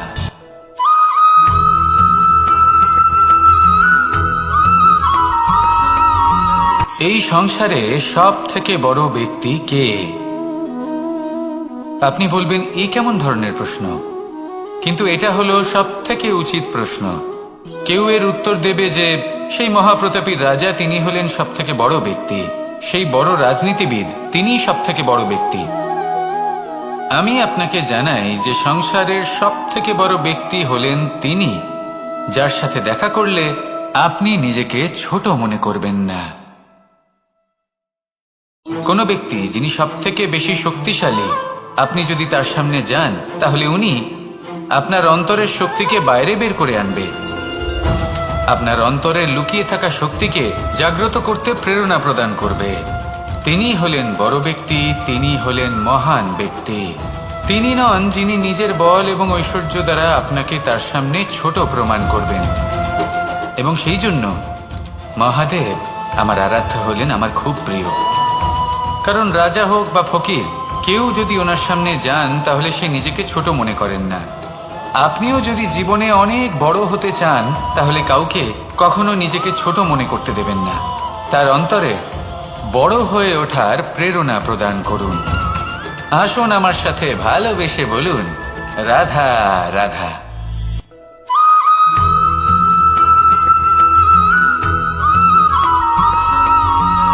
মানুষের মানসিকতা এমন হয় যে সে যতটা করে আশা করে যে তার থেকে অনেক বেশি তার বদলে সে পাবে।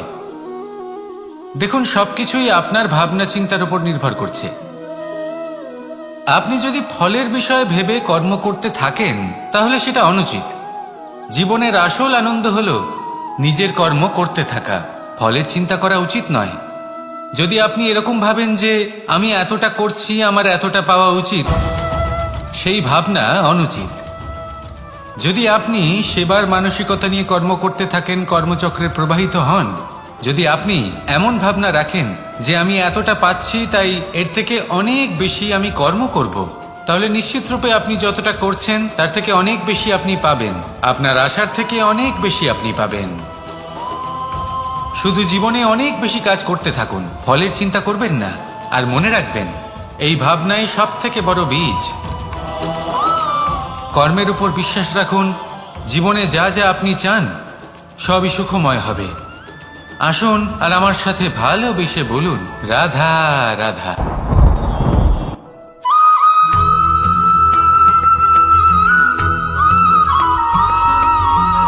এই দড়িটা দেখুন,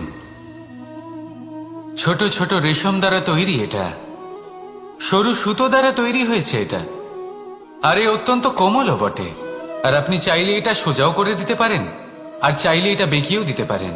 আর যদি চান তাহলে এটা গোল গোল করে বেঁধে কোথাও রেখেও দিতে পারেন। এবার এই কোমল দড়ি যদি কোনো নিষ্ঠুর কঠিন পাথরে বারংবার জড়িয়ে দেওয়া হয় তাহলেও তাকেও কাটতে পারে, নিজের ছাপ ছেড়ে যেতে পারে, সেটার আকারও বদলে ফেলতে পারে। এবার এর কারণ কি? এর কারণ হলো অভ্যাস আর নিরন্তর প্রচেষ্টা।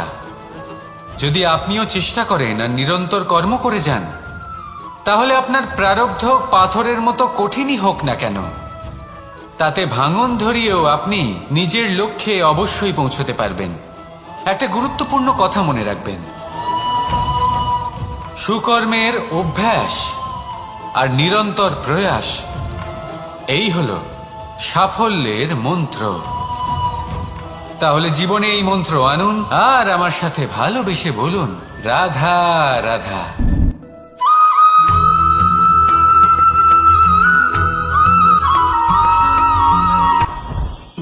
জীবনে কিছু শেখা অত্যন্ত গুরুত্বপূর্ণ। এবার কি কি শিখতে হবে সেই সব শেখানোর জন্য অনেক শিক্ষক রয়েছেন, কিন্তু কি শিখবেন না আর কি করবেন না এটা আমাদের নিজের অভিজ্ঞতা দিয়ে শিখতে হয়।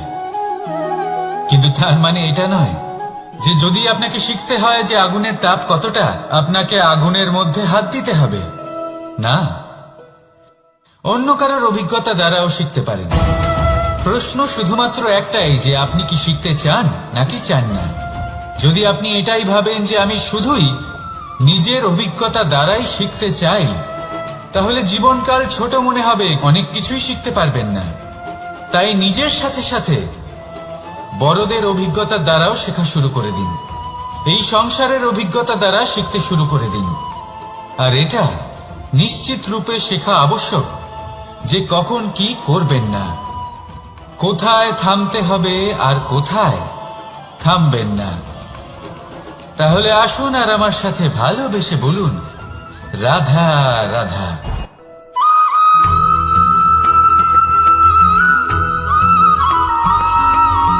মানুষের একটি সমস্যা আছে যে মানুষ সাফল্যকে মাপতে থাকেন, লক্ষ্যপ্রাপ্তিকে মাপতে থাকেন এবং তার তুলনা করতে থাকেন যে ও এত কিছু পেল আর আমি পেলাম না, ওর কাছে এত কিছু আছে কিন্তু আমার কাছে নেই। এই তুলনা করার জন্য ওনারা দুঃখী হয়ে পড়েন, নিরাশ হয়ে পড়েন। তাই আমি একটা প্রশ্ন করছি যে এটা কি উচিত?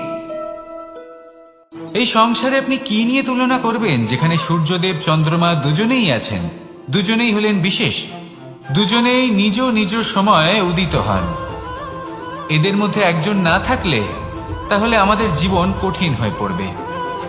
ঠিক সেইভাবেই আপনি যদি একটা বড় রেখা অঙ্কন করেন তাহলে অন্য রেখাটি ছোট হয়ে পড়ে না, সে তেমনই থাকে যেমনটা সে ছিল। আপনার অস্তিত্ব কখনো ছোট বা বড় হতে পারে না। শুধু তুলনা করার জন্য আপনার এটা মনে হতে পারে। যদি আপনি যুদ্ধ করতে চান আপনার তলোয়ারের প্রয়োজন পড়বে।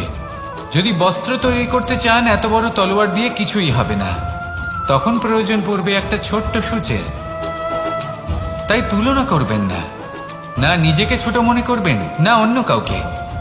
সবার সাথে সহযোগিতা করুন, আর যদি তুলনা করতেই হয় নিজের সাথে করুন যে কাল আমি কেমন ব্যক্তি ছিলাম, আজ কি তার থেকে শ্রেষ্ঠ হয়ে উঠতে পেরেছি। ভেবে দেখুন ভবিষ্যতে গিয়ে আপনি কতটা শ্রেষ্ঠ ব্যক্তি হতে পারেন।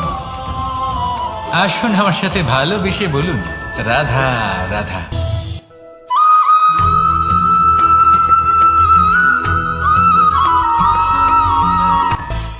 মানুষের মধ্যে একটা বিচিত্র প্রবৃত্তি থাকে অন্য সকলের বিষয়ে, তাদের জীবনের বিষয়ে, তাদের ব্যক্তিত্বের বিষয়ে, তাদের ভবিষ্যতের বিষয়ে অনুমান করা। এটা হলো অনুচিত। কারোর অতীতকালকে দেখে লোকে ভবিষ্যৎ বলে দিতে পারেন, বর্তমানকে দেখে ভবিষ্যতের বিষয়ে অনুমান করে ফেলেন। উদাহরণ দিতে হলে বলবো কোনো দাসকে দেখুন, ওকে দেখে লোকে বলে যে ওর ভবিষ্যৎ সেটাই হতে পারে, অনুমান করে ফেলেন। আর এই রাজাকে দেখুন, উনি তো কত সুখী হবেন, উনি তো জগতের সব থেকে অধিক সুখী মানুষ, কত সুখ সুবিধা আছে ওনার কাছে, ধারণা করে ফেলেন। তবে সত্য তো এটাই যে কারোর ব্যক্তিত্বের বিষয়ে, তাদের ভবিষ্যতের বিষয়ে আপনি পূর্ণ সত্য কখনোই বলতে পারবেন না, শুধু অনুমান করতে পারবেন। আর এই অনুমান করে সত্যি কোনো লাভ হয় না, কারণ এই কাল সেটা হলো অত্যন্ত শক্তিশালী। কালো থেকে কালোতর কয়লাকেও হিরেতে পরিণত করতে পারে, অনেক বড় বড় রাজাকেও বিদূষক বানিয়ে ফেলতে পারে এক মুহূর্তেই। তাহলে আপনি অনুমান করে কি লাভ? কি পেলেন অনুমান করে? সেই জন্য কারোর বিষয়ে কোনো অনুমান করবেন না, তার ভবিষ্যতের বিষয়ে অনুমান করতে যাবেন না, কারোর বিষয়ে কোনো ধারণা করে নেবেন না। কিছু করতে হলে ভালোবাসুন, সবার মধ্যে ভালোবাসা ছড়ান, সবার মধ্যে ধন্যাত্মক ভাব ছড়ান। এই মন প্রসন্ন হয়ে বলবে রাধা রাধা।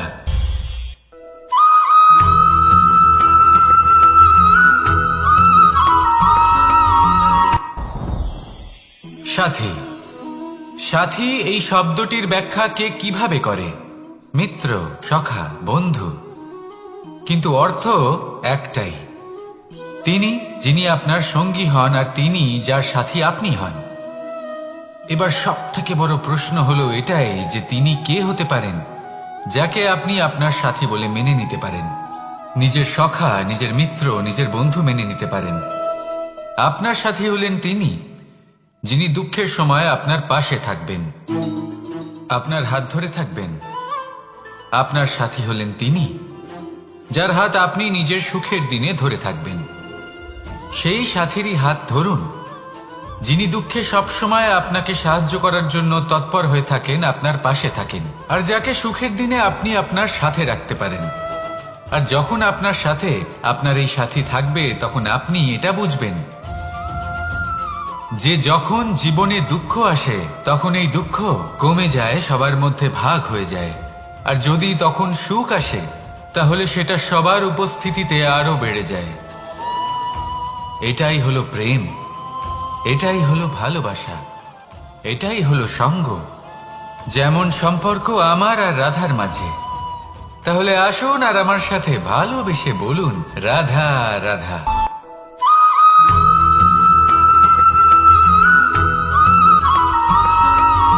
আমাদের শরীর প্রকৃতির সর্বশ্রেষ্ঠ রচনা। যে অঙ্গ প্রত্যঙ্গ আমরা লাভ করেছি প্রত্যেকটির মধ্যে একটি নিজস্ব বার্তা রয়েছে।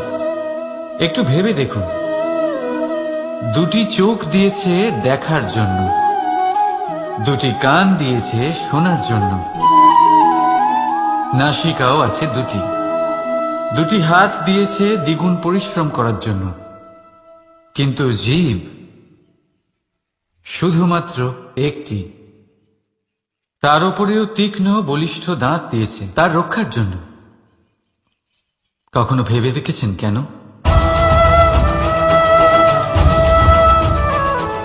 কারণ শব্দ আর শব্দের প্রয়োগ মানুষের সবচেয়ে বড় অস্ত্র, যার প্রয়োগ যত ভেবেচিন্তে করা যায় মানুষ তার জীবনে ততটাই উপরে উঠতে পারে। তাহলে মনে রাখুন, দেখুন, শুনুন আর বুঝুন বেশি, বলুন কম। রাধা রাধা।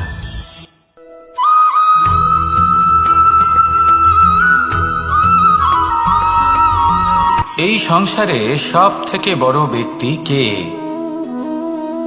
আপনি বলবেন, এই কেমন ধরনের প্রশ্ন? কিন্তু এটা হলো সব থেকে উচিত প্রশ্ন। কেউ এর উত্তর দেবে যে সেই মহাপ্রতাপী রাজা, তিনি হলেন সব থেকে বড় ব্যক্তি, সেই বড় রাজনীতিবিদ, তিনিই সব থেকে বড় ব্যক্তি। আমি আপনাকে জানাই যে সংসারের সব থেকে বড় ব্যক্তি হলেন তিনি, যার সাথে দেখা করলে আপনি নিজেকে ছোট মনে করবেন না। কোন ব্যক্তি যিনি সব থেকে বেশি শক্তিশালী, আপনি যদি তার সামনে যান তাহলে উনি আপনার অন্তরের শক্তিকে বাইরে বের করে আনবে, আপনার অন্তরের লুকিয়ে থাকা শক্তিকে জাগ্রত করতে প্রেরণা প্রদান করবে। তিনি হলেন বড় ব্যক্তি, তিনি হলেন মহান ব্যক্তি। তিনি নন যিনি নিজের বল এবং ঐশ্বর্য দ্বারা আপনাকে তার সামনে ছোট প্রমাণ করবেন। এবং সেই জন্য মহাদেব আমার আরাধ্য হলেন আমার খুব প্রিয়। কারণ রাজা হোক বা ফকির, কেউ যদি ওনার সামনে যান তাহলে সে নিজেকে ছোট মনে করেন না। আপনিও যদি জীবনে অনেক বড় হতে চান তাহলে কাউকে কখনো নিজেকে ছোট মনে করতে দেবেন না। তার অন্তরে বড় হয়ে ওঠার প্রেরণা প্রদান করুন। আসুন আমার সাথে ভালোবেসে বলুন, রাধা রাধা।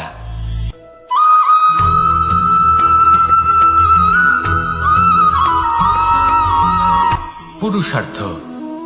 শাস্ত্রে 4 ধরনের পুরুষার্থের কথা বলা হয়েছে। প্রথম হলো ধর্ম। আপনি কি জানেন এই ধর্ম আসলে কি? আপনার কি মনে হয় ধর্ম আসলে কি? কোনো বিশেষ ঈশ্বরকে মানাই কি ধর্ম বলা হয়? নাকি কোনো বিশেষ রীতি পালন করাই হলো ধর্ম? নাকি কোনো বিশেষ সাহিত্যকে সর্বশ্রেষ্ঠ মনে করাই হলো ধর্ম?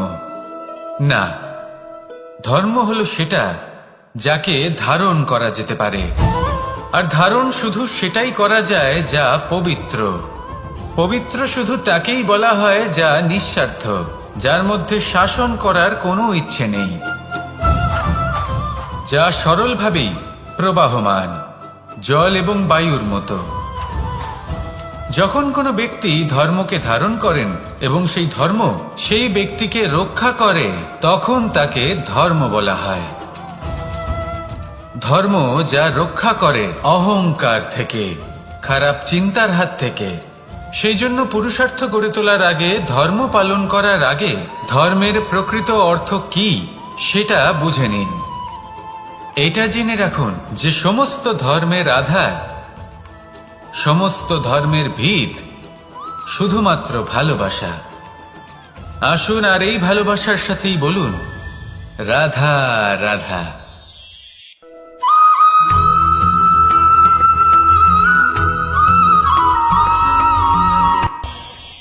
এই সংসারে আমরা প্রকাশ কোথা থেকে পাই? এর উত্তর বড়ই সরল। ভোরে যখন সূর্যোদয় হয় তখন প্রকাশের কিরণ আমাদের ঘরে এসে পৌঁছয়। এইভাবেই আমরা প্রকাশ লাভ করি। এবার এই প্রকাশের আলোতেই আমরা সারাদিনের কাজ সম্পন্ন করি। সন্ধে হয়ে যায়, সূর্যাস্তও হয়ে যায়। আর আমাদের ঘর যাতে অন্ধকার না হয় তার জন্য আমরা একটা প্রদীপ প্রজ্বলিত করি। এটাই ঘটে আমাদের জীবনেও। এবার প্রবাহমান আয়ুর সাথে আমরা আমাদের অন্তরে যদি একটা প্রদীপ প্রজ্বলিত করে নিই তাহলে বিষয়টাই অন্যরকম হবে। এবার আপনি বলবেন কোন প্রকাশের কথা বলছি যা আমাদের অন্তরে জাগ্রত করা সম্ভব? আমাদের আত্মার মাঝে প্রেমের প্রকাশ জাগ্রত করার কথা বলছি। কারণ আমাদের এই জীবন এও হলো দিনের আলোর মতো। আজ প্রকাশ আছে, কিন্তু কোনোদিন অবশ্যই অস্ত হবে। কিন্তু অস্ত হবার আগে যদি আমরা আমাদের আত্মার মাঝে প্রেমের এই প্রকাশ উজ্জ্বলিত করে নিই তাহলে আমাদের সন্ধ্যাকালও আমরা আনন্দে এবং প্রেমে যাপন করব। তাহলে আসুন আর আমার সাথে ভালোবেসে বলুন, রাধা রাধা।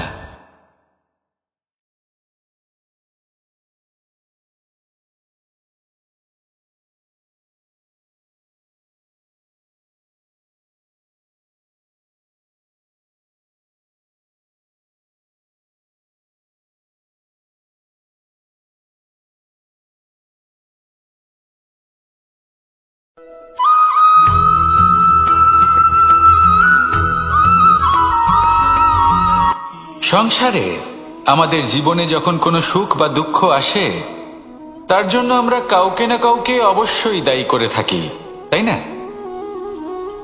এই ব্যক্তি আমাদের সাথে এরকম কাজ করেছেন তাই আমার সাথে এমন হলো। ওই ব্যক্তি যদি এমনটা না করতেন তাহলে আজ আমি ওই স্থানে পৌঁছতে পারতাম। সবই আপনার দৃষ্টিভঙ্গির ওপর নির্ভরশীল। আর যদি আপনার দৃষ্টিভঙ্গি এমন হয় তাহলে তা অনুচিত। সত্যি কথা বলতে এই সংসারে ভিন্ন ভিন্ন ধরনের মানুষ আছে।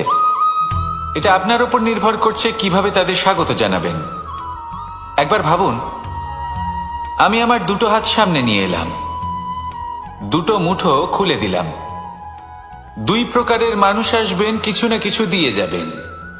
এই মুঠো যদি আমি বন্ধ করে দিই তাহলে না কেউ আমাকে কিছু দিতে পারবে, না আমার কিছু যাবে আসবে। নিশ্চয়ই বুঝতে পারছেন এই দুই ধরনের ব্যক্তি কারা এবং তারা কি দিয়ে যান। আমি যদি নিজের মুঠো খুলে দিই তাহলে কিছু ভালো মানুষ আসবেন, আমাকে আনন্দ, সন্তুষ্টি, জ্ঞান প্রদান করে যাবেন, ভালো অভিজ্ঞতা দিয়ে যাবেন। কোনো খারাপ ব্যক্তি যদি আসেন তাহলে তিনিও খারাপ অভিজ্ঞতা দেবেন, যার থেকে আমি শিক্ষা লাভ করব। এই সব কিছু আমি লাভ করতে পারি। মুঠো যদি বন্ধ করে রাখি তাহলে আমি কিছুই পাবো না। দেখুন, এই সংসারে প্রত্যেকের জীবনে এরকম।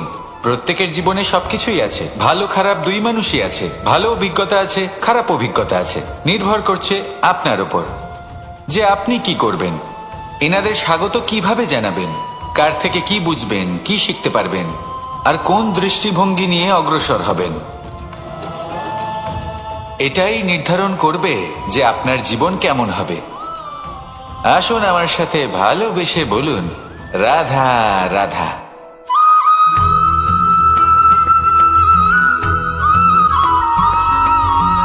ভালোই, শুধু ওনাদের কঠোর ব্যবহার দেখলে আমরা একটু ভয় পেয়ে যাই। এবার ওনাদের এই কঠোর ব্যবহার আমাদের ভালো না লাগলেও অত্যন্ত আবশ্যক। কারণ মাতার থেকে আমরা যে শক্তি লাভ করি তা যেন নিয়ন্ত্রণ হারিয়ে বিধ্বংসী না হয়ে ওঠে। আমরা যেন কোনো কুপথে না চলে যাই, আমরা কখনো যেন দোষ না করে ফেলি। শুধু সেই জন্য পিতা এবং গুরু একটু কঠোর হয়ে ওঠেন এবং ওনাদের এই কঠোর আচরণ ভবিষ্যতে গিয়ে আমরা অবশ্যই বুঝতে পারি। জীবনে কিছু বছর আমরা এগিয়ে যাই আর তারপর আমরা বুঝতে পারি যে বাবা এবং গুরু আমাদের যথেষ্ট ভালোবাসতেন, কিন্তু ওনাদের ভালোবাসার বহিঃপ্রকাশ আলাদা। প্রয়োজনীয় হলো এটা দেখার, এটা বোঝার যে শুরু থেকে আমাদের প্রতি ওনাদের আচরণ কেমন ছিল। ওনাদের কঠোর হওয়ার পেছনে ওনাদের ভালোবাসাটা বোঝার চেষ্টা করুন, ওনাদের চিন্তাটা বোঝার চেষ্টা করুন, ওনাদের পথপ্রদর্শনের আড়ালে আপনার ভবিষ্যতের জন্য যে পরিকল্পনা ওনারা করেছেন সেটা বোঝার চেষ্টা করুন। তখন আপনারা বুঝতে পারবেন ওনাদের ভালোবাসাকে। আপনার মনের মধ্যে আপনা থেকেই ওনাদের প্রতি সম্মান জেগে উঠবে। নিজের পিতা এবং নিজের গুরু এই দুজনের প্রতি কৃতজ্ঞতা প্রকাশ করুন আর আমার সাথে ভালোবেসে বলুন, রাধা রাধা।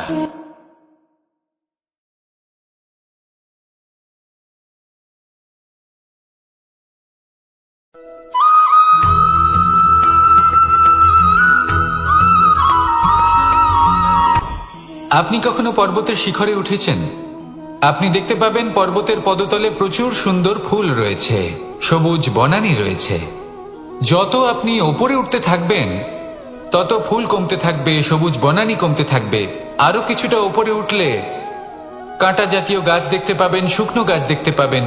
আরো যদি ওপরে ওঠেন তাহলে পাষাণ দেখতে পাবেন। আরো ওপরে উঠলে হিমখণ্ড দেখতে পাবেন। এই যে পর্বত, তা মনুষ্য জীবনের সব থেকে উত্তম উদাহরণ। মানুষ যখন সাফল্যের শিখরে পৌঁছতে চান, মহানুভবতার শিখরে পৌঁছতে চান, পথে যত আস্তে আস্তে উপরে উঠতে থাকেন ততই ভৌতিক বস্তু তার থেকে বিচ্ছিন্ন হতে থাকে।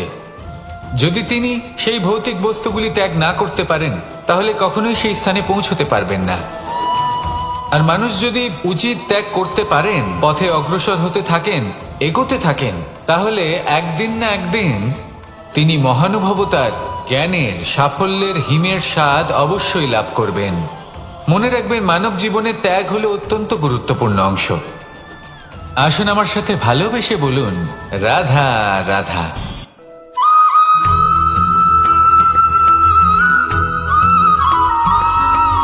মানুষের একটি সমস্যা আছে যে মানুষ সাফল্যকে মাপতে থাকেন, লক্ষ্যপ্রাপ্তিকে মাপতে থাকেন এবং তার তুলনা করতে থাকেন যে ও এত কিছু পেল আর আমি পেলাম না,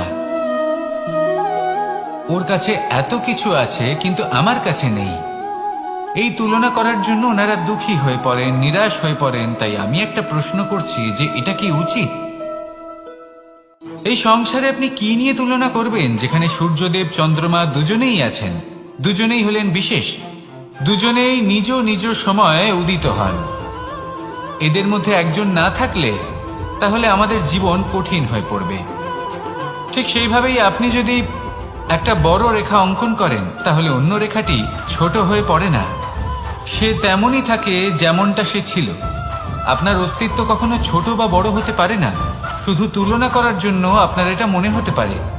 যদি আপনি যুদ্ধ করতে চান, আপনার তলোয়ারের প্রয়োজন পড়বে। যদি বস্ত্র তৈরি করতে চান, এত বড় তলোয়ার দিয়ে কিছুই হবে না, তখন প্রয়োজন পড়বে একটা ছোট্ট সূচের। তাই তুলনা করবেন না, না নিজেকে ছোট মনে করবেন, না অন্য কাউকে। সবার সাথে সহযোগিতা করুন, আর যদি তুলনা করতেই হয় নিজের সাথে করুন, যে কাল আমি কেমন ব্যক্তি ছিলাম, আজ কি তার থেকে শ্রেষ্ঠ হয়ে উঠতে পেরেছি। ভেবে দেখুন ভবিষ্যতে গিয়ে আপনি কতটা শ্রেষ্ঠ ব্যক্তি হতে পারেন। আসুন আমার সাথে ভালোবেসে বলুন, রাধা রাধা।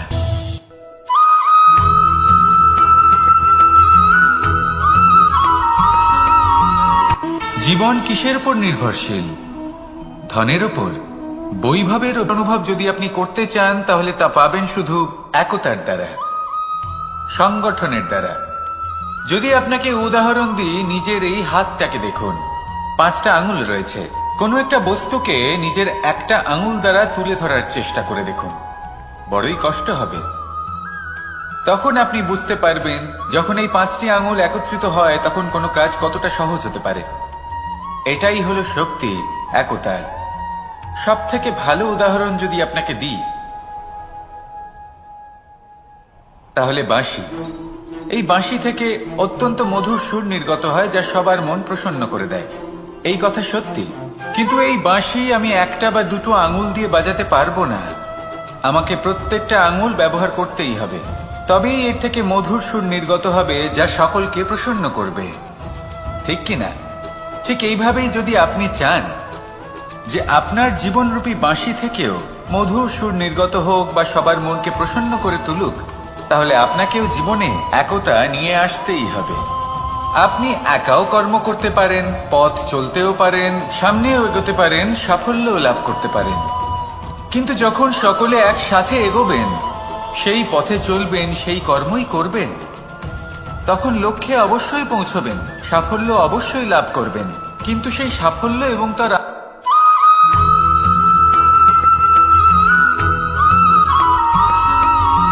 কখনো কখনো আমরা ভাবি যে কোনো ব্যক্তি যিনি ধর্মের পথে চলেছেন, যদি তার দ্বারা কোনো ভুল হয়ে থাকে তাহলে নিয়তি তাকে সেই মুহূর্তেই কঠোর শাস্তি দেন।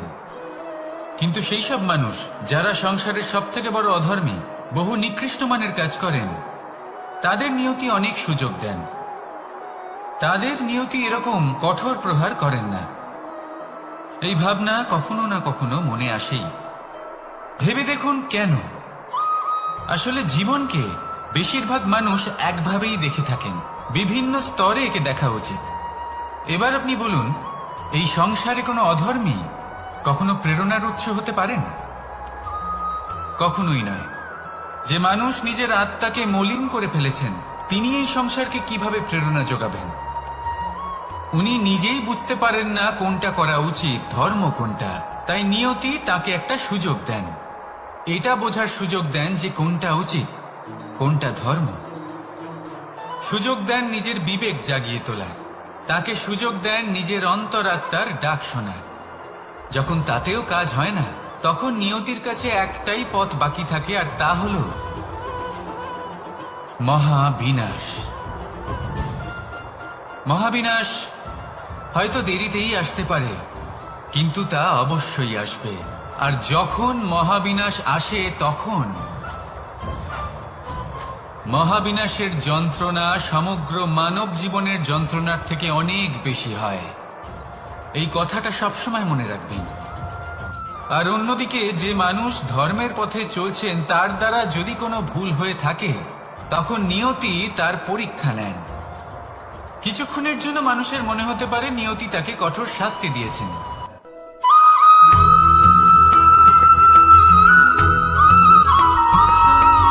প্রত্যেক মানুষ নিজের জীবনে হীরক তথা হীরে এবং দর্পণ, এই দুই দেখেছেন।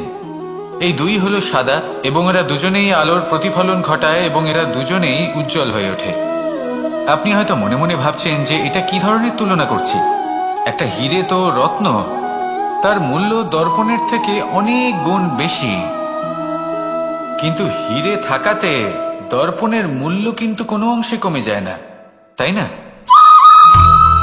মানুষ যখন হীরে নিজের হাতে নেয়, তখন সবার আগে কি খোঁজে? দর্পণ, যাতে তার মধ্যে দিয়ে দেখে সে বুঝতে পারে যে সেই হীরে আদৌ তার শোভাবর্ধন করছে কিনা, তাকে ভালো দেখাচ্ছে কিনা, প্রসাধনের জন্য সেটা ব্যবহার করা ঠিক হবে কিনা।